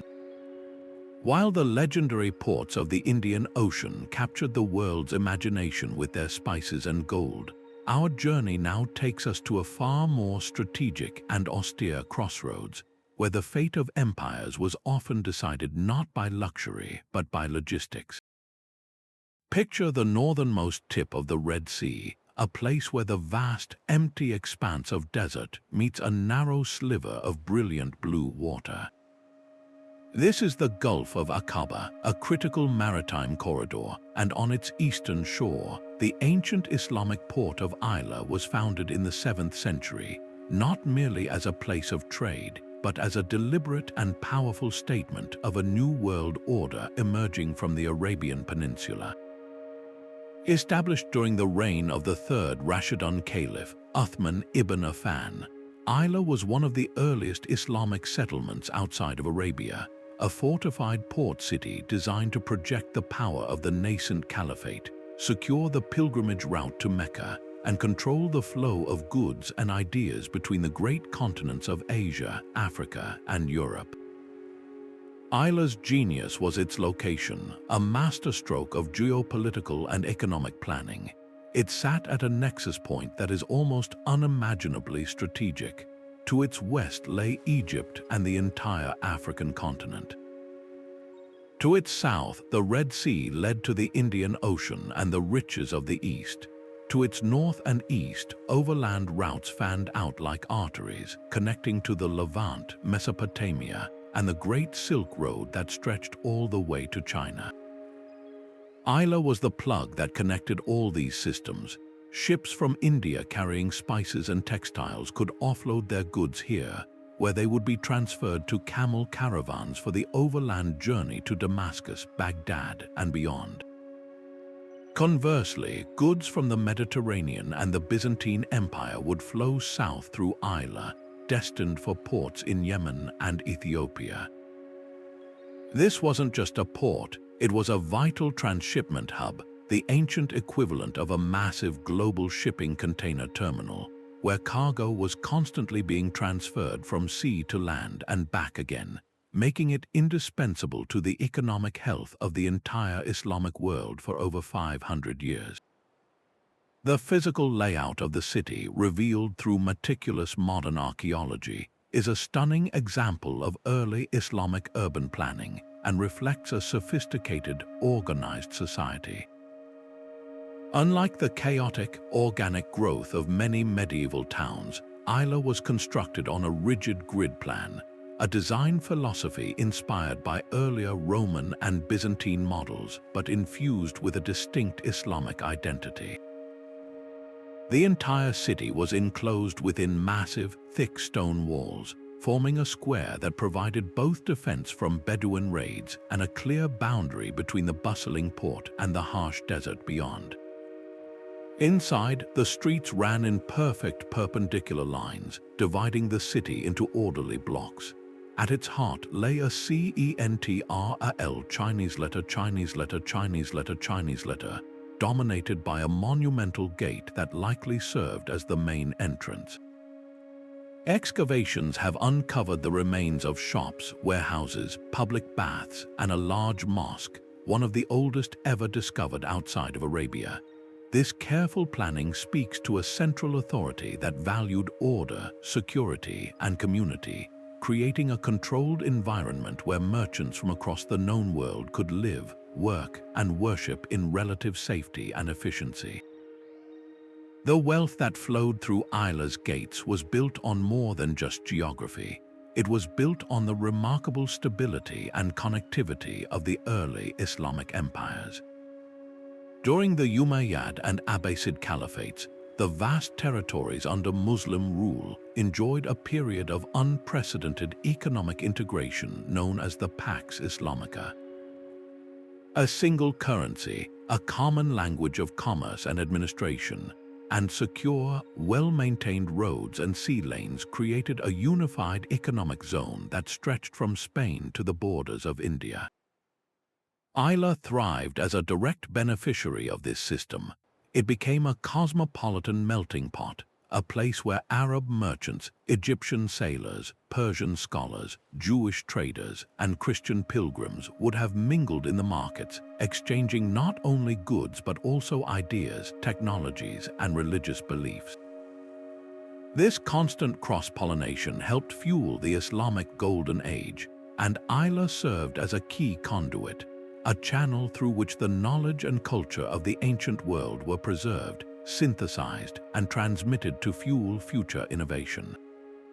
Yet, for all its strategic importance and robust construction, Isla's fortunes were ultimately tied to forces far beyond human control. The same desert that provided a barrier against its enemies also held a constant, creeping threat. The region is prone to powerful, sand-laden winds called Khamsin, which can bury fields and block harbors with suffocating dunes. Over centuries, a gradual process of siltation from these winds and from flash floods in the surrounding wadis likely began to choke the port's access to the sea, making it increasingly difficult for larger ships to dock. This environmental pressure was compounded by a series of devastating earthquakes that struck the region throughout the 11th and 12th centuries. The most catastrophic of these, in the year 1068, was so powerful it reportedly killed thousands in the region and leveled cities across the Levant. While Isla's sturdy walls may have withstood the initial tremors, the cumulative effect of repeated seismic shocks would have cracked foundations, toppled buildings, and damaged the critical freshwater aqueducts that sustained life in the arid climate. The final blow, however, was likely political. The 11th century saw the arrival of the Crusaders from Europe, who captured the nearby stronghold of Jerusalem and established the Kingdom of Jerusalem. In 1116, the Crusader King Baldwin I captured Isla, recognizing its immense strategic value for controlling the Red Sea and threatening the Islamic heartland. Though the Muslim forces under Saladin would recapture it decades later, the period of conflict disrupted the very trade networks that were the city's lifeblood.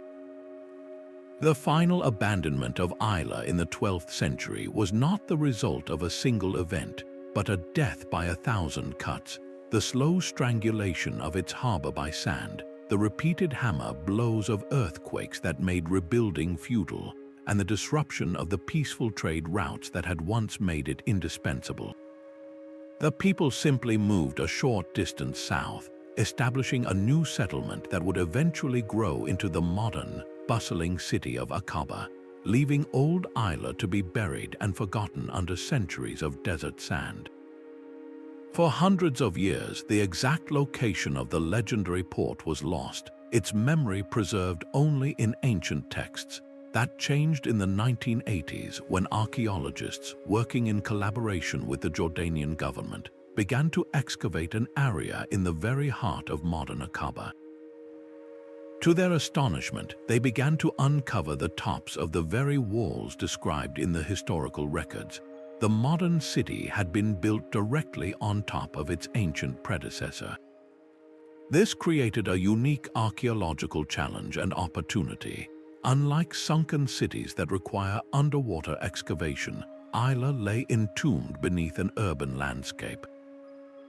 Through careful, piecemeal excavation, archaeologists have been able to map out much of the original city plan, its walls and foundations beautifully preserved by the dry desert air. Walking through the excavated ruins today is a surreal experience, where one can stand in the shadow of a 1,000-year-old gatehouse while hearing the sounds of modern traffic just a few meters away. The story of Isla is a powerful reminder that the history of empire is not just a story of great capitals and famous battles, but also of these vital, humming nodal points that made the entire system function. It bridges the worlds of land and sea, showing how the might of a caliphate depended as much on the safe passage of a camel caravan through a desert outpost as it did on the strength of its armies. Its rediscovery provides invaluable insights into the practicalities of early Islamic life, their architecture, their trade, and their incredible skill at mastering some of the world's most challenging environments. Isla's silent, sun-bleached ruins stand not as a monument to a sudden catastrophe, but to a gradual decline, a testament to the fact that even the most strategically vital hubs are vulnerable to the slow, inexorable pressures of a changing environment and the shifting tides of human conflict.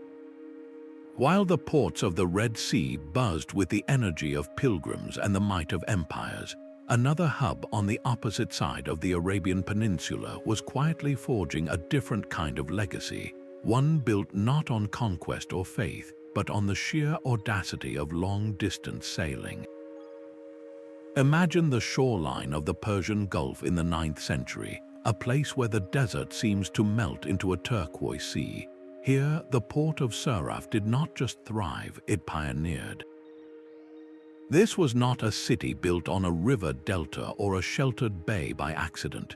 It was a masterfully chosen outpost for one of history's most daring maritime endeavors, the direct sea route to China.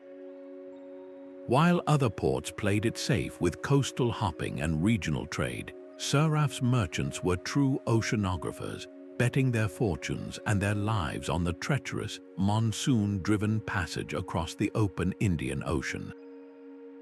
Their success turned this once modest fishing town into the beating commercial heart of the early Islamic world, a glittering linchpin in a trade network that stretched an almost unimaginable 7,000 miles from the bustling souks of Baghdad to the imperial courts of Tang Dynasty China.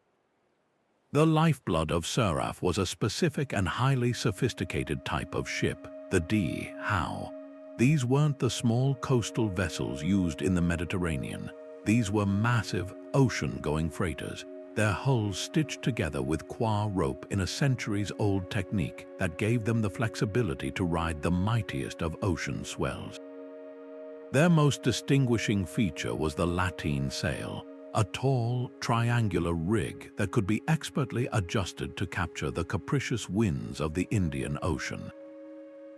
The entire economy of Suraf was synchronized with the rhythm of these winds. Each year, merchants and sailors would wait for the arrival of the summer monsoon, the cause, a powerful southwesterly wind that would fill their sails and propel their heavily laden ships on a direct, month-long voyage from the Gulf all the way to the distant port of Guangzhou in southern China.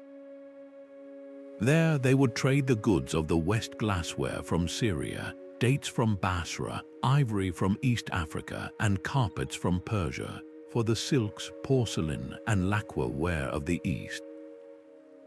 Then they would wait for the winter monsoon to reverse direction, blowing them safely back home to Suraf, their holds now packed with treasures that would fetch astronomical prices in the markets of the Caliphate.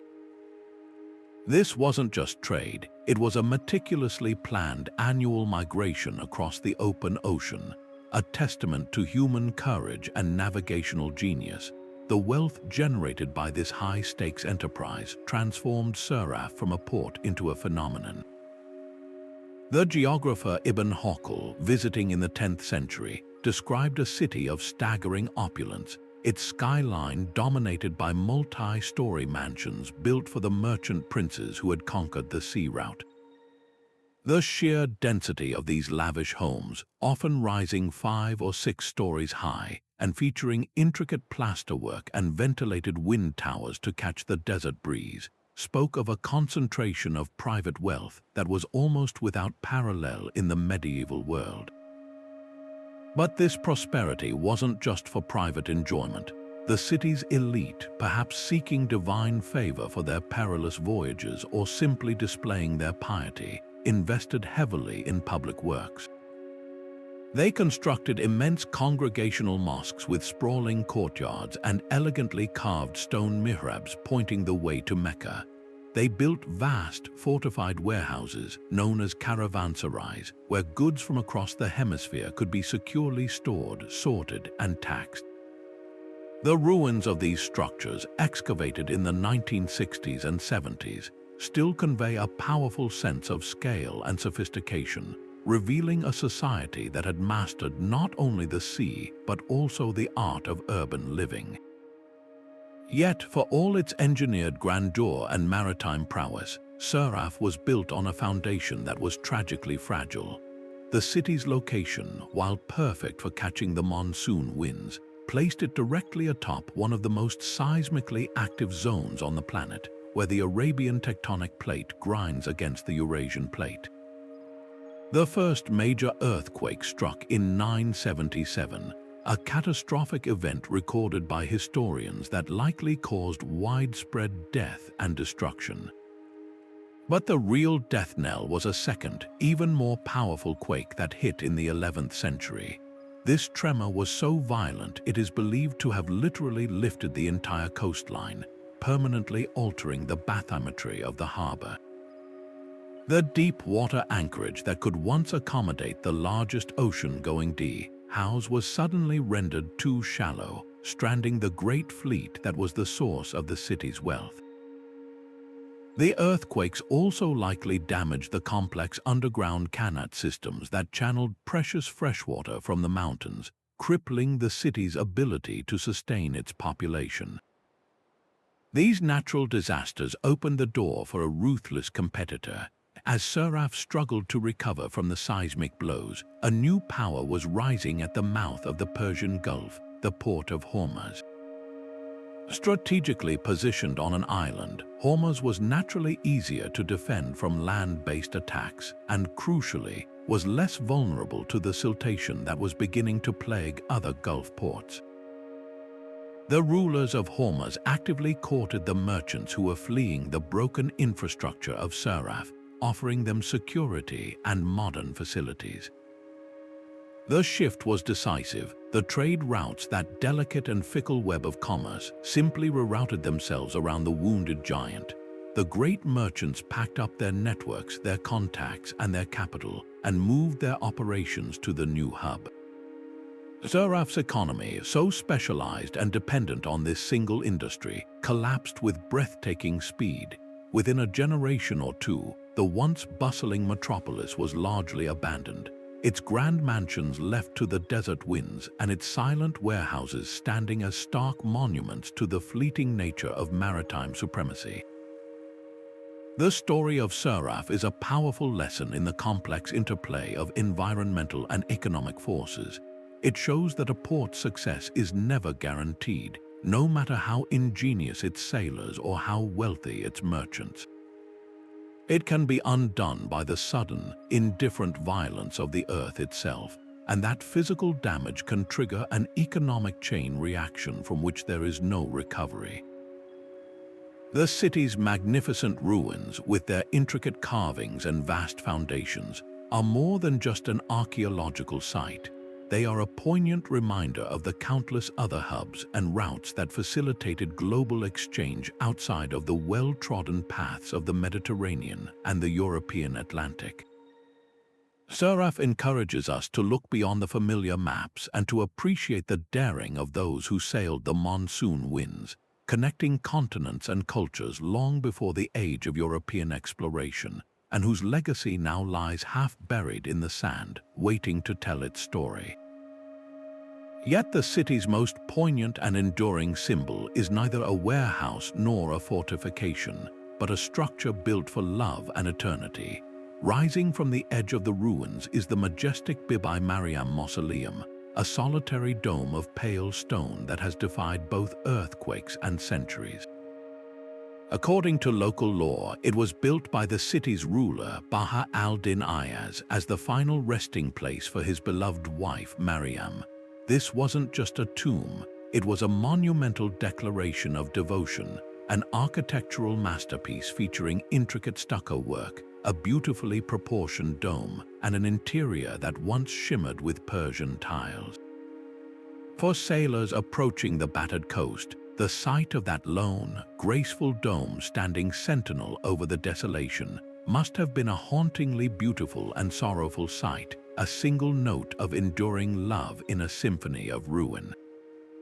It became the city's silent stone heart, the one thing that refused to be completely erased, a powerful landmark that would for centuries be the only thing marking Kalhat's place on the map.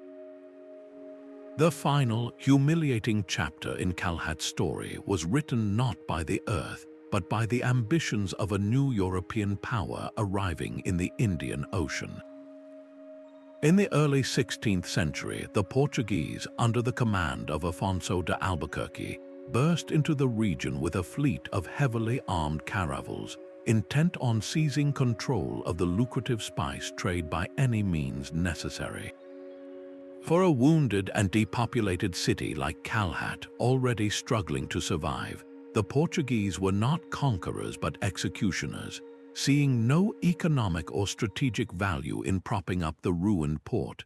They instead saw a threat to their dominance and a potential haven for their Omani and Arab rivals. Historical accounts describe the Portuguese sacking the city, likely burning what little remained of its wooden infrastructure and systematically destroying its already crippled harbor facilities. This was not a battle for a prize, it was a mopping-up operation, a deliberate act of vandalism to ensure a former rival could never, ever rise again.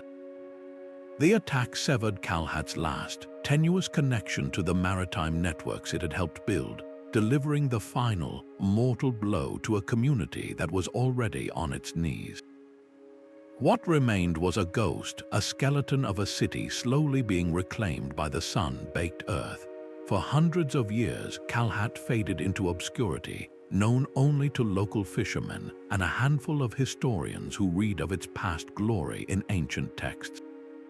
Its story became a layered tragedy, a powerful lesson in how the demise of a great port is rarely due to a single cause.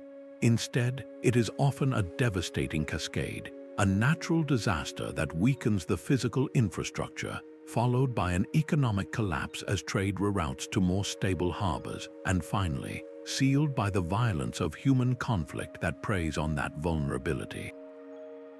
Kalhat's silence is the result of this cruel synergy between the indifference of nature and the ruthlessness of empire.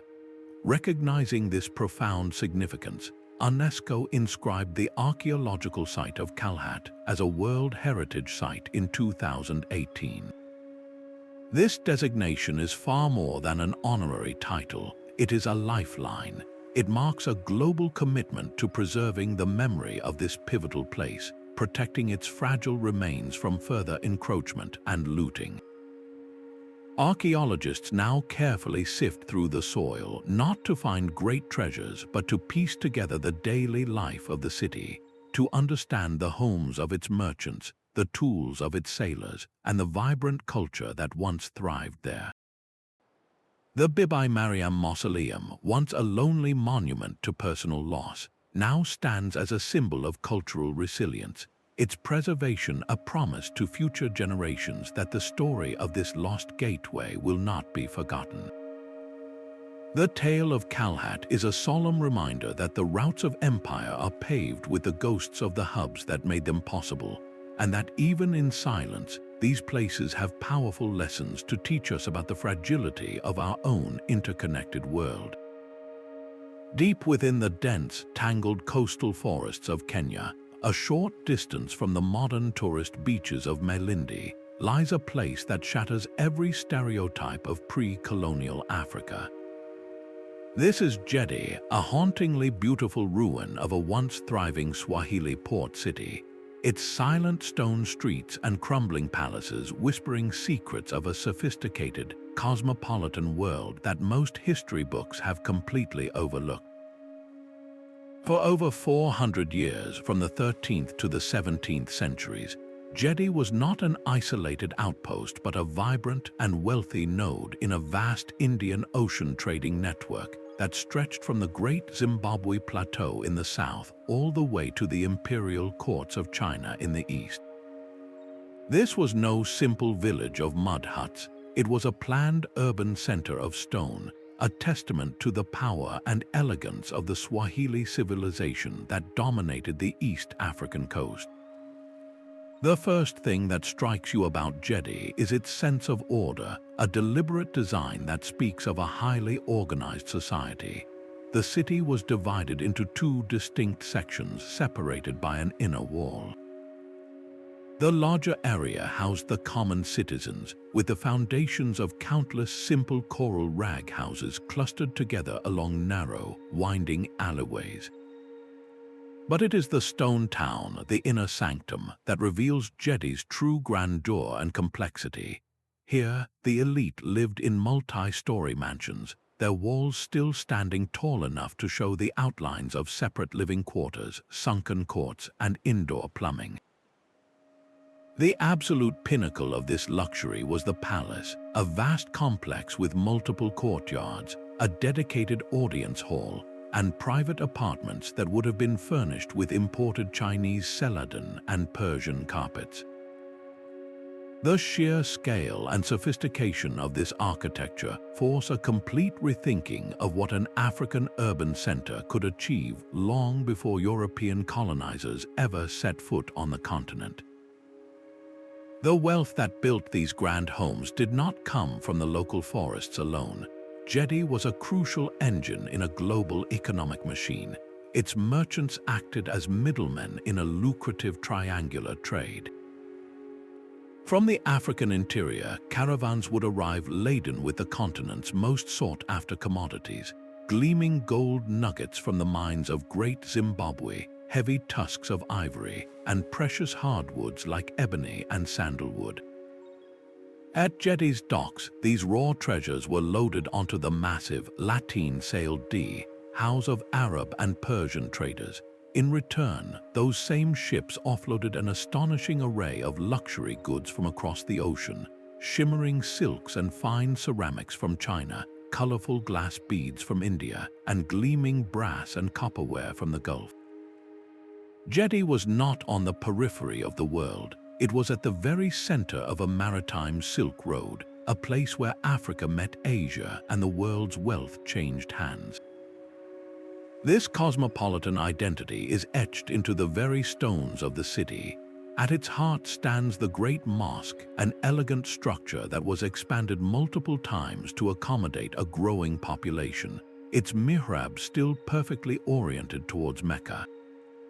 Just a short walk away, archaeologists made a find that speaks volumes about the city's cultural openness. A small, sealed room set into the wall of a house containing a single object, a bronze ritual bowl or thalwa, used in Hindu ceremonies. This suggests that alongside the Muslim majority, there was likely a small community of Indian traders living and worshipping in Djedih, their private faith tolerated and integrated into the daily life of the city. This was a truly multicultural society, its worldview shaped by the endless horizon of the ocean rather than the confines of the continent, and then it was abandoned. Sometime in the early 17th century, life in Djedih simply stopped. This was not a slow decline, it was a sudden and complete evacuation. The evidence is chilling in its everyday normalcy. Archaeologists excavating the houses found pottery jars still standing in corners, their contents long since turned to dust. Beads were discovered scattered on floors as if a necklace had broken. It appears the people left in a hurry, taking only their most portable valuables and leaving behind a fully functioning city, frozen in time. The question of why they left and never returned is one of history's most compelling cold cases, with three primary suspects emerging. The first suspect is environmental pressure. Djedih's existence depended on a delicate balance. The city relied on a sophisticated system of wells to tap into the freshwater lens that sits atop the saltwater table along the coast. Some theories suggest that a prolonged drought or a seismic shift that altered the water table could have caused these wells to run saline or dry up completely. Without a reliable freshwater source, a city of thousands simply could not survive, forcing a mass exodus. The second suspect is conflict. The 16th and 17th centuries were a time of immense upheaval in the region, as the pastoral Oromo people began migrating south from the Horn of Africa, putting pressure on settled communities along the coast. It is possible that Jeddah was threatened or even attacked, prompting its citizens to flee to larger, more defensible neighboring city-states like Mombasa or Malindi. The third, and perhaps most intriguing, suspect is the arrival of a new, unpredictable power in the Indian Ocean, the Portuguese. First appearing in the late 15th century, the Portuguese were not like the Arab and Asian traders who had been partners for centuries. They were conquerors intent on seizing control of the spice and gold trade by force. Their tactics were brutal. They sacked and burned cities that refused to submit to their authority. While there is no direct evidence of a Portuguese attack on Jeddah, their very presence would have caused catastrophic economic disruption. By blockading traditional trade routes and imposing their own monopolies, the Portuguese could have strangled the commercial life out of a port like Jeddah almost overnight. Its wealth vanished, its reason for existence gone. The city may have been simply abandoned as its merchant class moved their operations to ports that were more compliant or better fortified against the European threat. The true cause was likely a devastating combination of all these factors. A severe drought would have weakened the population. The threat of Oromo raids would have created a climate of fear. And the Portuguese disruption of trade would have shattered the economy. This perfect storm of environmental, political, and economic pressures would have made staying in Jeddah impossible. The people gathered what they could and melted away into the forest or sailed for safer harbors, leaving their homes to be swallowed by the waiting jungle. For centuries, Jeddah remained a local legend, its existence denied by colonial historians who could not conceive of such an advanced African city. Its rediscovery and excavation in the mid-20th century was a revolutionary act, reclaiming a narrative of African agency, sophistication, and global connection. Walking its quiet paths today beneath the towering trees that grow through the palace walls, you are not walking among a ruin of defeat, but through a monument to a brilliant, lost world, a silent testament to the cosmopolitan empire that once was, and the mysterious forces that conspired to erase it from the map and from memory. Yet while the grand trading hubs of the Indian Ocean were brought down by a complex web of environmental and economic pressures, our next story takes us to a very different kind of failure, one born not of gradual decline, but of sheer, brutal hubris colliding with an unforgiving new world. From the sophisticated stone cities of the Swahili coast, we cross the Atlantic to a desperate, ragged strip of beach on the north coast of what is now the Dominican Republic. This is La Isabela, and its story is not one of a port that thrived for centuries before vanishing, but of a settlement that was doomed from the very moment its founder, Christopher Columbus, decided to plant a flag in the sand. Established in 1494 during his second voyage to the Americas, La Isabela holds the somber distinction of being the first deliberate European town in the New World. It was not a trading post or a mere temporary camp. It was conceived as a capital, a permanent administrative center from which Spain would project its power and extract the immeasurable riches Columbus had promised his royal patrons. This was the beachhead of empire, the physical manifestation of a dream that would very quickly curdle into a nightmare.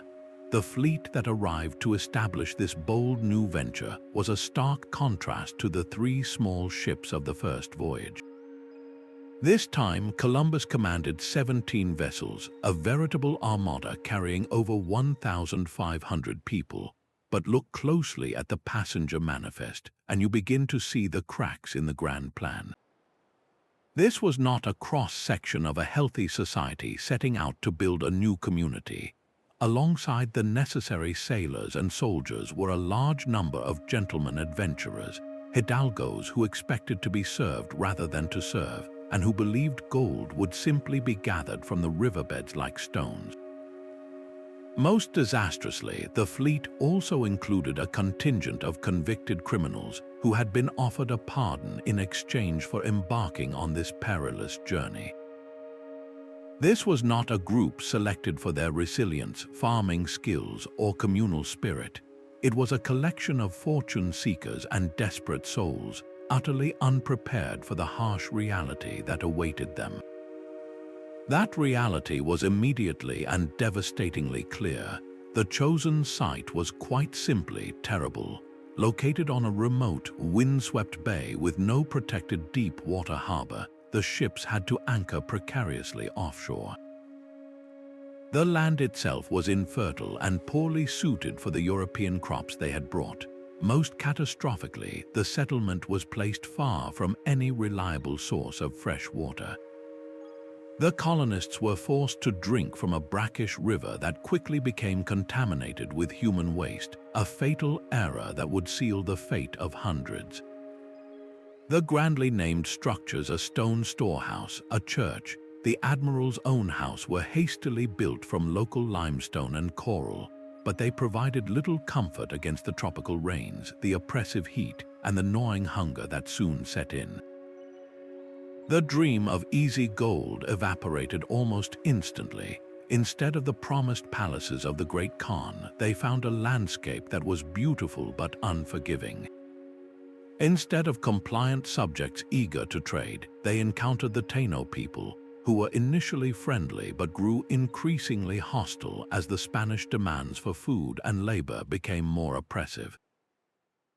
The colonists, refusing to plant crops or build proper shelters in their single-minded obsession with finding gold, quickly consumed the food they had brought with them, and then began to requisition supplies from the local Taino villages.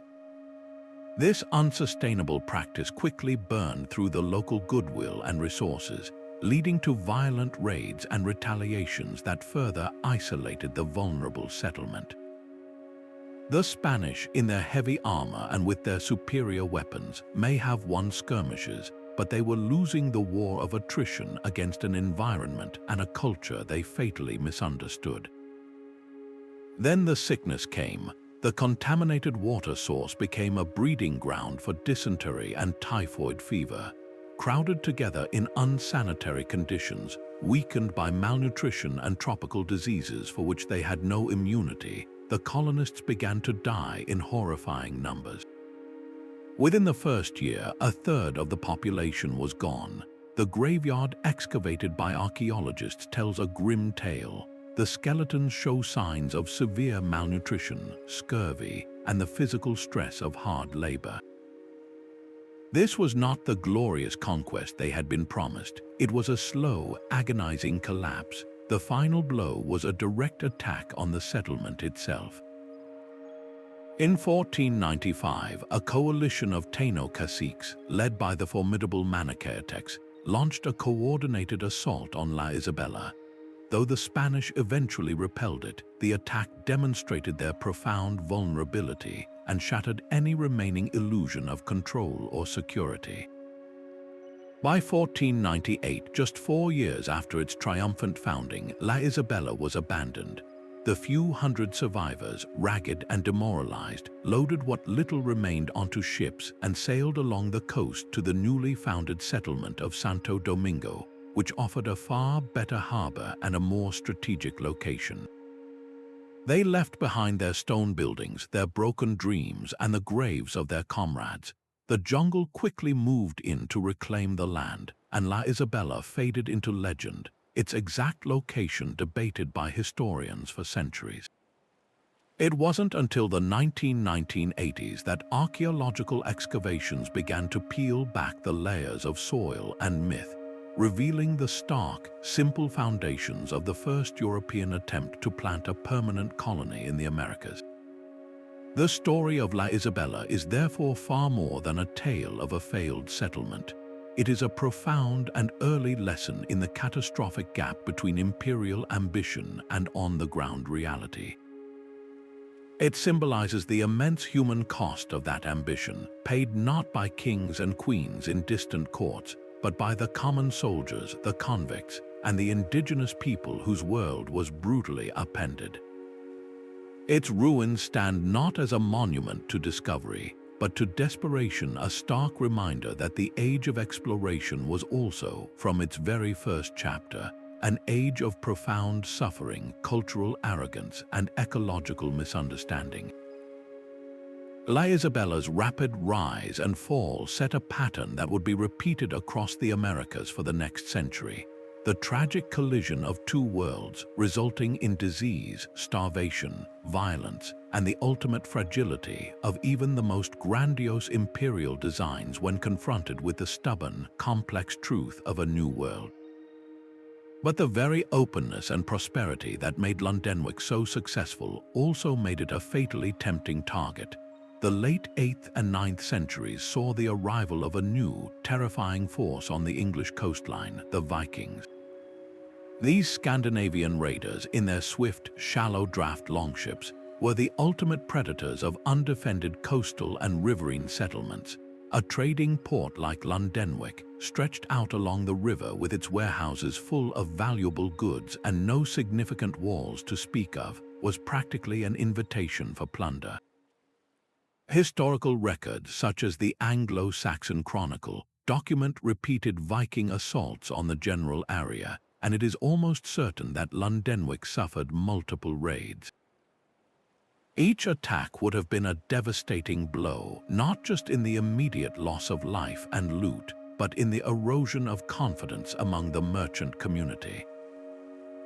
Why would a trader risk his cargo and his life in a place that could be violently ransacked at any moment?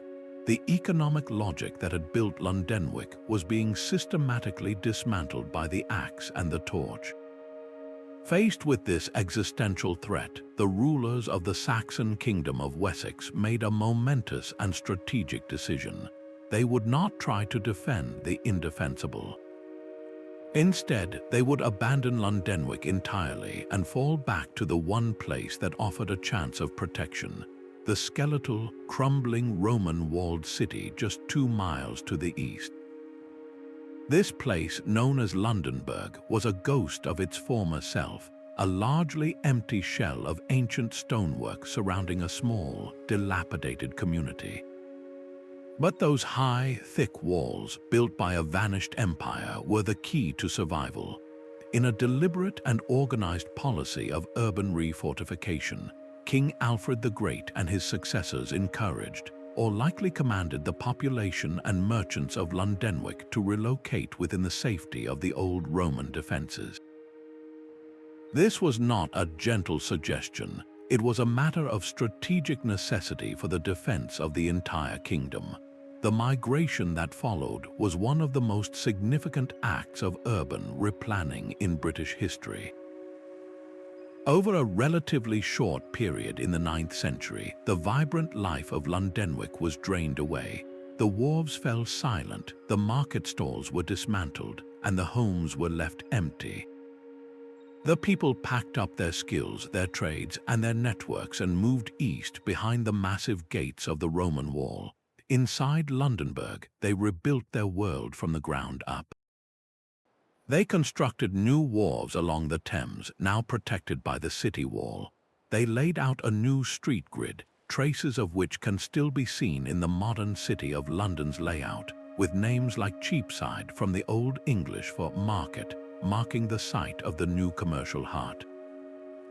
The energy, the commerce, and the very identity of London shifted its locus completely and permanently. The old port of Dunwich didn't vanish in a cataclysm. It was deliberately emptied, its life force transplanted into a new, more defensible body. The abandoned site, known thereafter by the Old English name Ealdwick, the old trading town, which evolved into the modern Aldwych, slowly reverted to fields and orchards, its memory fading into a handful of place names. For centuries, the existence of Saxon Dunwich was forgotten, its story overwritten by the triumphant narrative of the Roman and medieval London that grew within the walls. Its rediscovery is a classic tale of modern archaeology stumbling upon a secret hidden in plain sight. The first major clues emerged in the 1980s during excavations in the Covent Garden area. Archaeologists weren't looking for a lost city, they were investigating sites ahead of new construction. To their astonishment, they began to uncover not the expected medieval rubbish pits or Victorian foundations, but something far older, a dense layer of dark soil absolutely packed with Saxon-era artifacts. They found the remains of timber-built workshops, pits for tanning leather, and most importantly, countless fragments of pottery.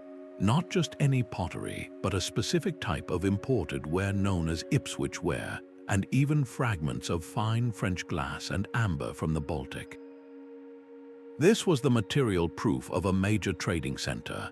The sheer volume of finds indicated a large, permanent, and wealthy population engaged in manufacture and international trade, the physical evidence of the place the texts called Dunwich. The story of Dunwich offers a fascinating counterpoint to the other ports we've explored. Its disappearance wasn't caused by a natural disaster or a shift in trade winds. It was a strategic retreat. It teaches us that the greatest threat to a port isn't always the sea itself, but what can arrive from the sea.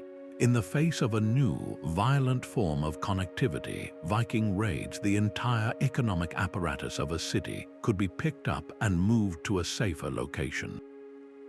This migration created the urban DNA of the London we know today. The famous financial district, the bustling riverfront, the very commercial spirit of the city, all have their direct roots in that 9th century decision to abandon the open shore for the safety of walls. Dunwich's legacy is therefore one of adaptation and resilience. It proves that a port is more than just its physical location. It is a network of people, skills, and capital. And while that network can be forced to move, it doesn't have to die. The ghost of Dunwich doesn't lie underwater or buried in sand.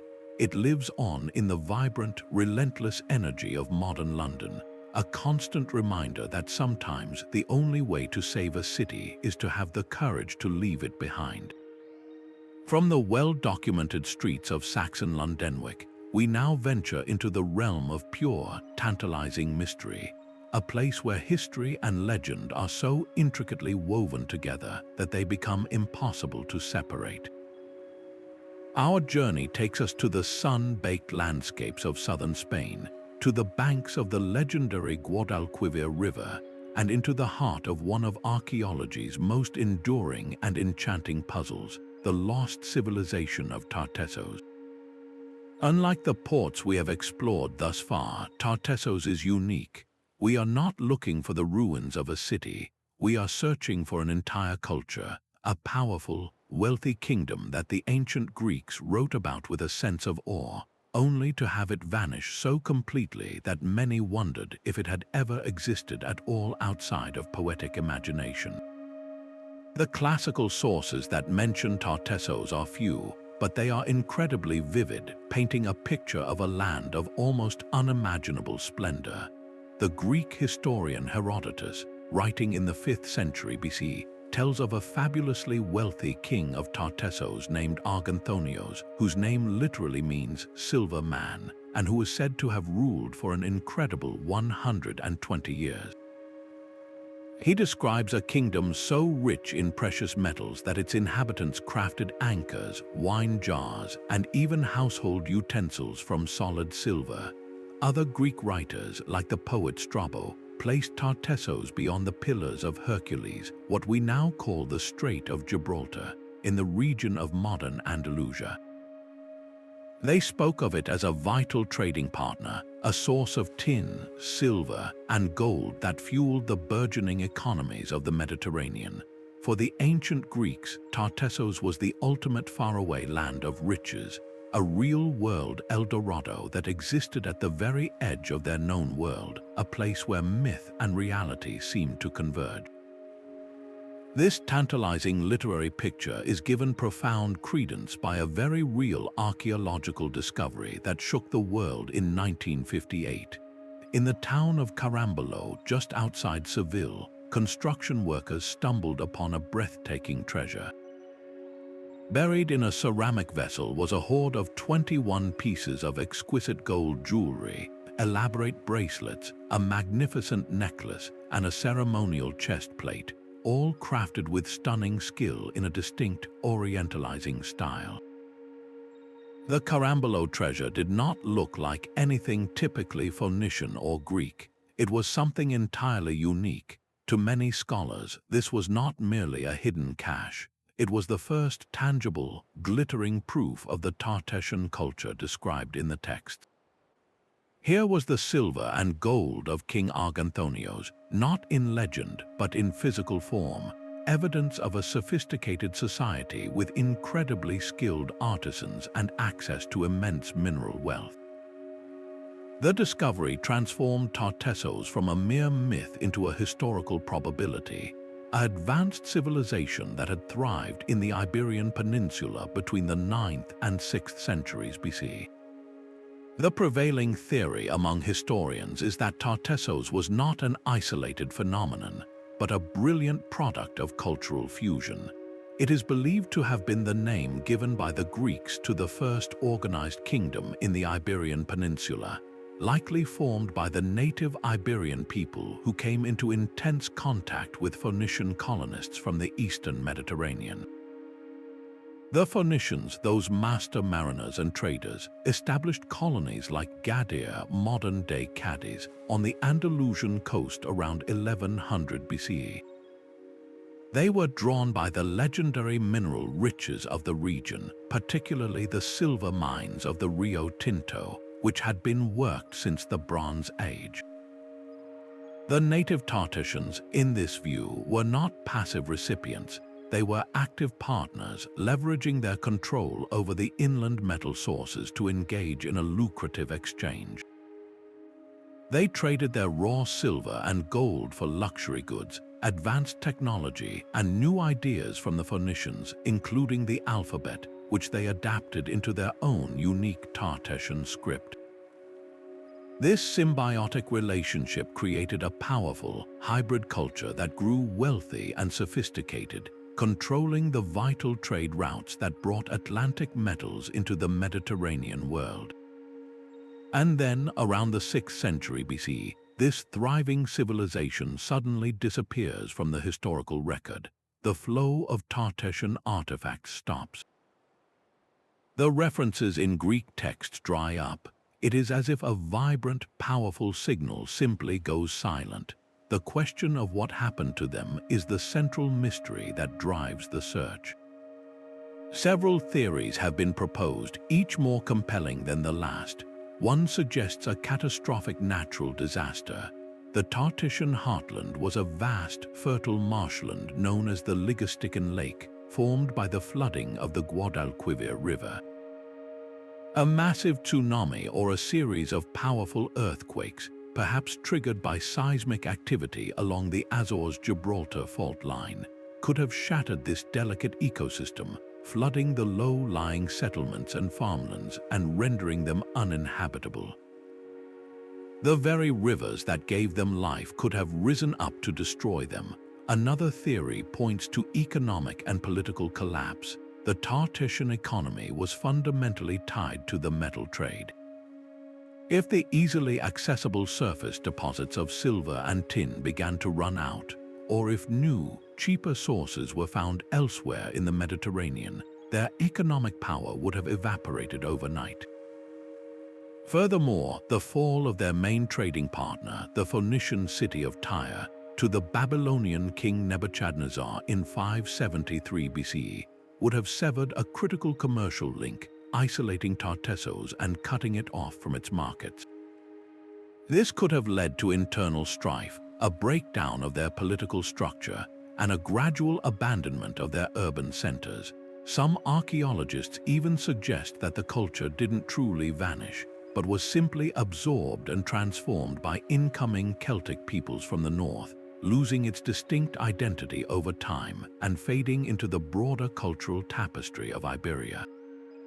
The search for the physical heart of this lost civilization, a capital city or a major port, has become a grand obsession for archaeologists, a quest that continues to this day with cutting-edge technology. The challenge is immense. The likely location of Tartessos is not beneath the clear waters of the Mediterranean, but buried under meters of silt and sediment deposited by the Guadalquivir River over the past 2.5 millennia. What was once a coastline of bustling ports and settlements is now miles inland, covered by fertile farmland and marshes. Researchers are using a combination of ancient texts, satellite imagery, aerial photography, and ground-penetrating radar to try and pinpoint promising sites. One leading hypothesis places the capital near the modern-day Dunwich National Park, a vast wetland that some believe covers the remnants of the ancient Liquefaction lake. Excavations in the area have revealed evidence of ancient occupation, including pottery and what might be structural remains, but the definitive, smoking gun, the unmistakable ruins of a major Tartessian city, remains elusive, hidden somewhere beneath the waterlogged earth. This enduring mystery is what gives Tartessos its timeless power. It embodies the very essence of the historical detective story, the thrilling chase for a truth that lies just beyond our grasp.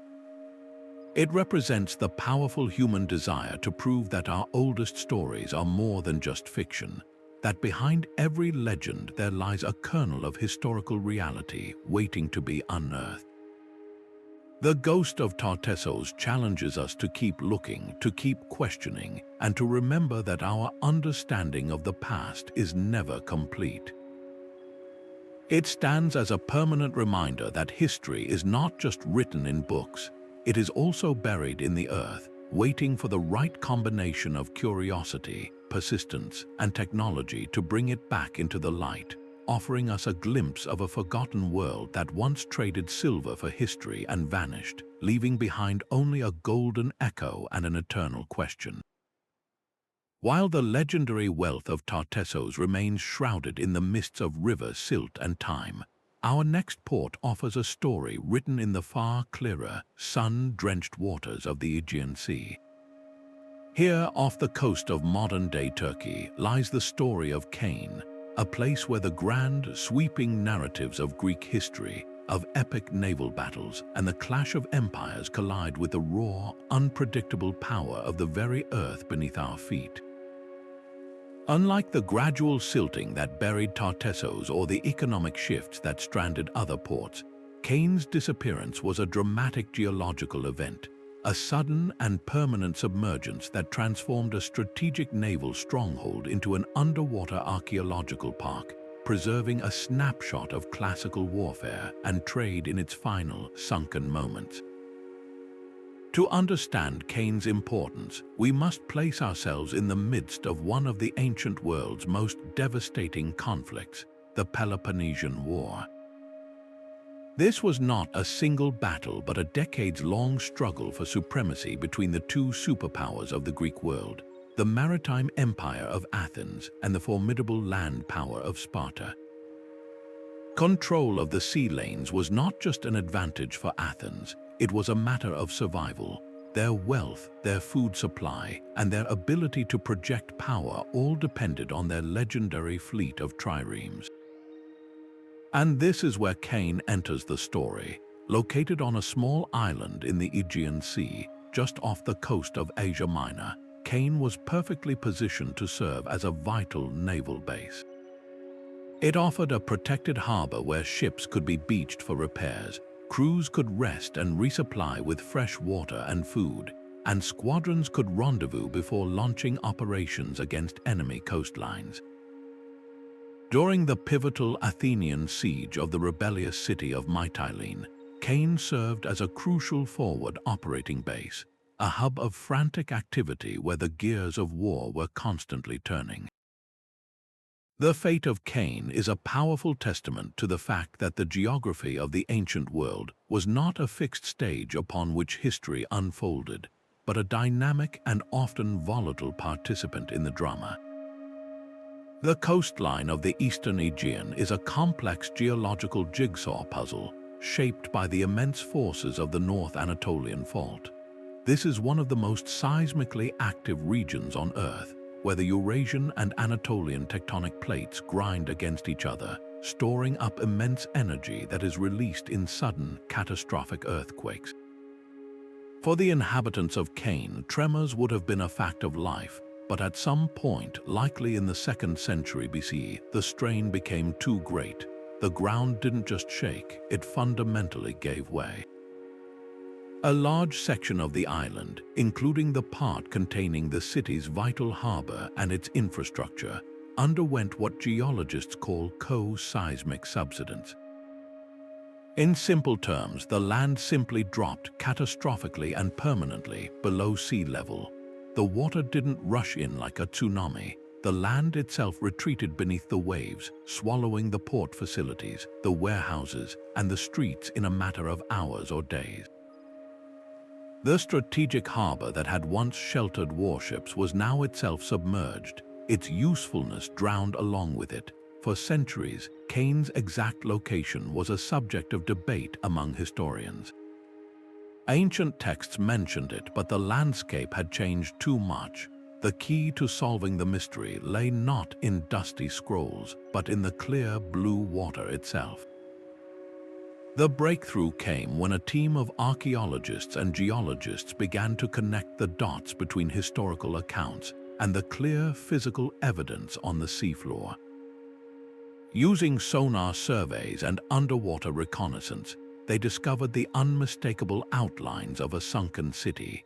But the real clincher was the discovery of two massive, ancient breakwaters, now completely submerged, that had once defined the city's harbor.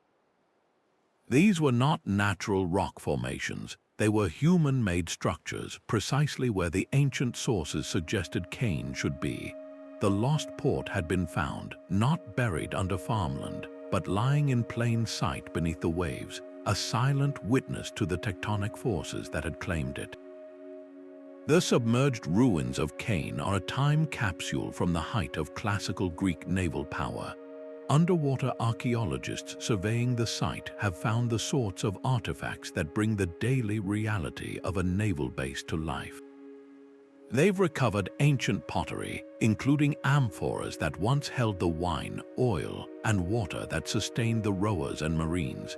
They've found stone anchors that moored the swift triremes, and they've mapped the submerged foundations of buildings that would have housed sailors, stored equipment, and administered the comings and goings of the fleet.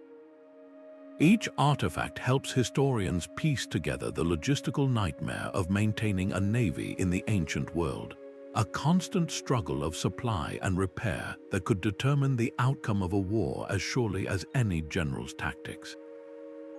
Cain provides a unique, tangible link to this world, offering insights that no historical text alone can provide.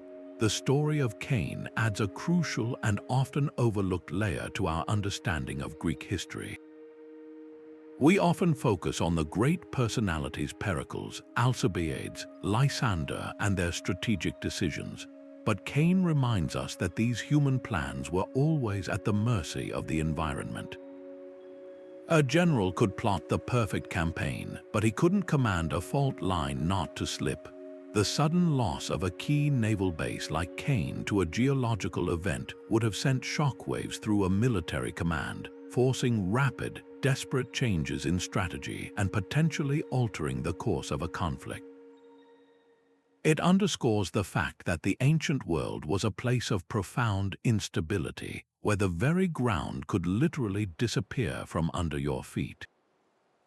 The fate of this one port serves as a powerful metaphor for the unpredictability of history itself, a reminder that human ambition, no matter how grand, is always navigating a landscape shaped by forces far beyond our control. Yet the story of Ravensor Odd is far more than a simple echo of Dunwich's fate. It is a chillingly well-documented case study of a community's desperate and ultimately futile fight against an encroaching sea, a battle recorded in real time by the very authorities who watched it unfold. Founded in the 13th century on a low-lying spit of sand and shingle at the mouth of the mighty Humber estuary, Ravensor Odd's existence was an act of audacious opportunism from the very start. The shifting currents of the North Sea had deposited a new bank of sediment, and enterprising merchants, seeing its strategic potential, quickly established a landing place. Its position was impeccable, placing it directly on the bustling maritime highway that connected the great ports of the Hanseatic League in the Baltic with the commercial hubs of England and Flanders. For over a century, it thrived as a classic creek and pill port, a place where goods were transshipped from deep-draft ocean-going vessels into smaller barges that could navigate the river systems inland. It grew rich on this traffic, gaining a reputation as a place of considerable wealth and, according to some contemporary accounts, a haven for smugglers and pirates who exploited its remote and lawless character. The town's wealth and importance were formally recognized when it was granted a royal charter, sending representatives to Parliament and establishing itself as a significant player in the region's economy. But this very success masked a profound and fatal vulnerability. The spit of land it was built upon was not solid ground. It was a temporary accumulation of sand and pebbles, a fragile barrier entirely at the mercy of the North Sea's relentless energy. The slow, insidious process of erosion was the port's constant companion, but the true crisis arrived with a series of catastrophic storm surges in the 14th century. These were not ordinary storms, they were events of such destructive power that they entered the historical record. The Great St. Marcellus's Flood of 1362, the same event that drowned Rungholt in Germany, also hammered the Yorkshire coast with terrifying force. For Ravensor Odd, these surges were existential attacks. The waves did not just batter the shores, they scoured the very foundation of the town, washing away streets, undermining buildings, and swallowing chunks of the inhabited land whole. What makes Ravensor Odd's story so uniquely powerful is the paper trail of its demise. Unlike many lost ports, its death throes were meticulously recorded in petitions to the king and in the records of nearby towns. We have accounts describing how the town's cemetery was washed away, the bones of the dead scattered gruesomely by the waves. We read desperate pleas from the townsfolk, begging for tax relief as their properties vanished into the water and their ability to trade was strangled. The final, cruel irony was that the very ships that were the source of the town's wealth could no longer safely reach its crippled harbor. The erosion had made the approach channels treacherous and unpredictable, and merchants began to bypass Ravensor Odd entirely, taking their business to more stable ports like Hull further up the river. The economic collapse was as devastating as the physical destruction. With no trade, there was no money. With no money, there was no hope of financing the kind of massive sea defenses that might have just possibly held the line. The community was caught in a vicious cycle of environmental and economic decay, each storm making them poorer, and their growing poverty making them less able to resist the next storm. By the start of the 15th century, the end was in sight. A final, powerful storm surge is believed to have delivered the coup de grace, completing the work of its predecessors. The sea finally triumphed, submerging the last remnants of the town and cutting the spit off from the mainland, transforming it into a tidal island that would itself eventually disappear beneath the waves. By the mid-16th century, Ravensor Odd was gone, its location reduced to a hazardous sandbank marked on nautical charts as a danger to shipping, a bitterly fitting epitaph for a once thriving port. Today, its exact coordinates are debated, believed to lie somewhere beneath the cold, grey waters of the approaches to the modern Immingham docks. Its story, though less famous than Dunwich's, is in many ways more tragic.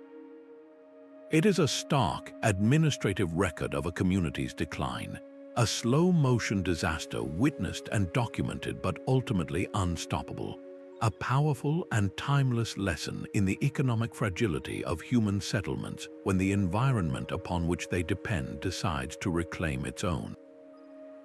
As we surface from the depths of these 30 stories, from the sunken temples of Heracleion to the sand-choked wharves of Ravenseur-Odd, a powerful pattern begins to emerge from the silt.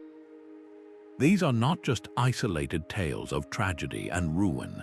They are a collective chorus, singing a sobering song about the fundamental forces that have shaped human civilization since we first built docks and launched ships.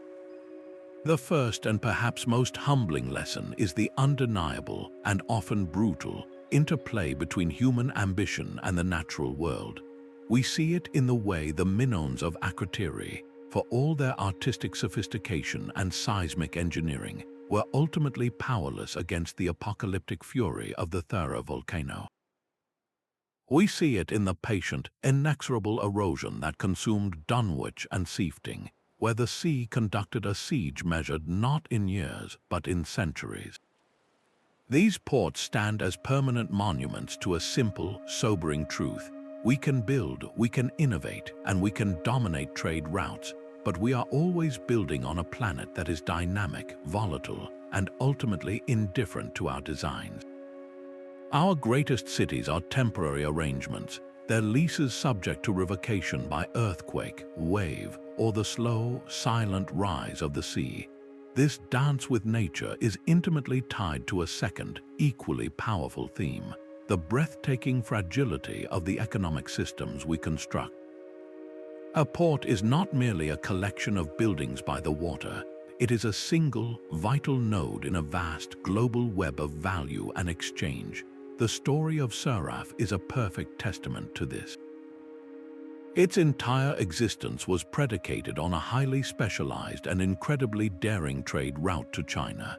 When earthquakes shattered its harbor and a competitor like Hormuz offered a safer alternative, that intricate web of commerce simply rerouted itself, leaving the city's economic heart to stop beating overnight. Similarly, the rise of the Suez Canal didn't just inconvenience the ports around the Cape of Good Hope. It rendered their entire purpose obsolete in a single season. These stories reveal that prosperity, for all its apparent solidity, is built upon a foundation of sand. It depends on the continued flow of goods along specific paths, the stability of political agreements, and the absence of a more efficient alternative.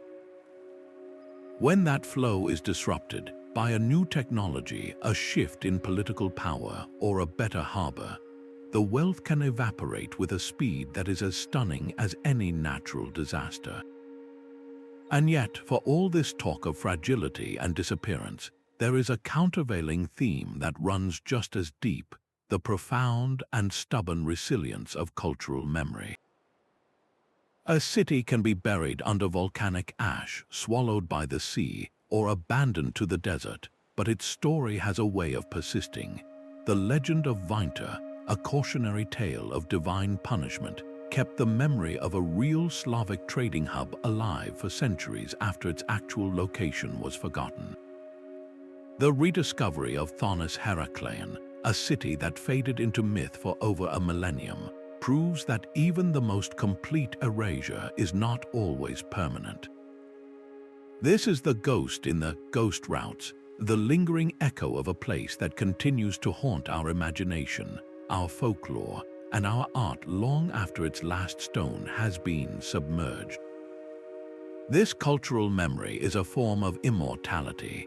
It is the reason we still speak of Tartessos and search for its capital, and why the name Port Royal still conjures images of pirate gold and sunken sin. The physical port may vanish, but its story becomes a part of us, a lesson passed down through generations. Ultimately, these 30 silent sentinels offer us a crucial mirror for our own modern moment. In an age of accelerating climate change, their stories feel less like ancient history and more like a urgent premonition. The creeping sea level rise that doomed Atlet Yam 9,000 years ago is the same force now threatening coastal megacities from Miami to Mumbai. The sudden, catastrophic storms that erased Rungholt and Ravenseur are the same extreme weather events becoming more frequent and more intense today. The ghost ports teach us that our current globalized network of trade, for all its digital sophistication and containerized efficiency, is just as vulnerable to disruption as the monsoon routes of Suraf or the spice lanes of Muziris.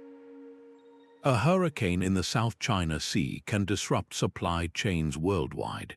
A pandemic can halt the movement of goods and people almost entirely. The lessons are there, written in stone on the ocean floor and buried in river silt, that connectivity brings both immense prosperity and profound vulnerability, and that adaptation is not a one-time event but a constant necessity.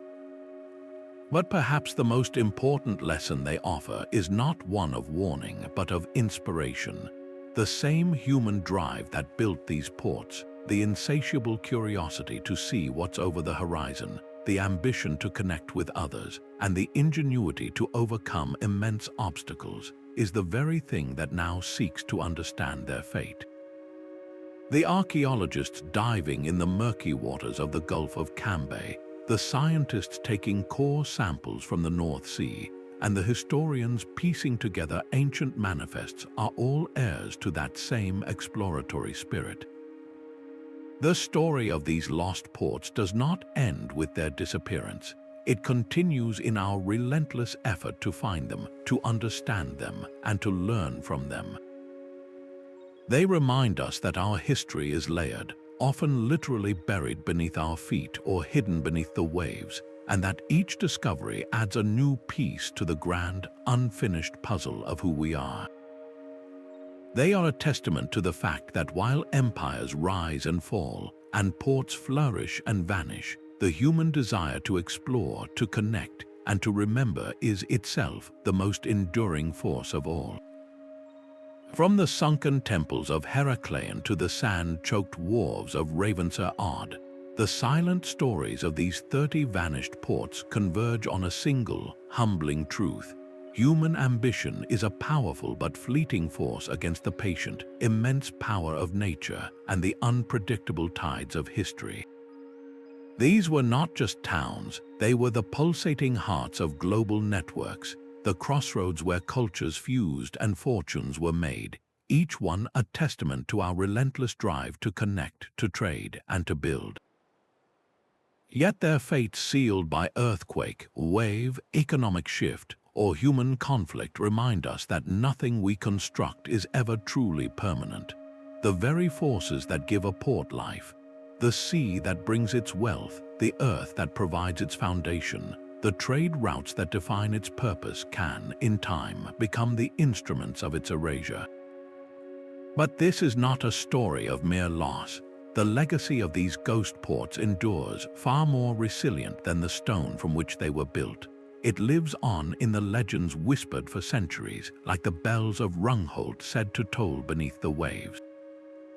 It lives on in the stunning archaeological discoveries that continue to rewrite our history books, pulling entire cities like Thonis-Heracleion back from the realm of myth into the light of understanding.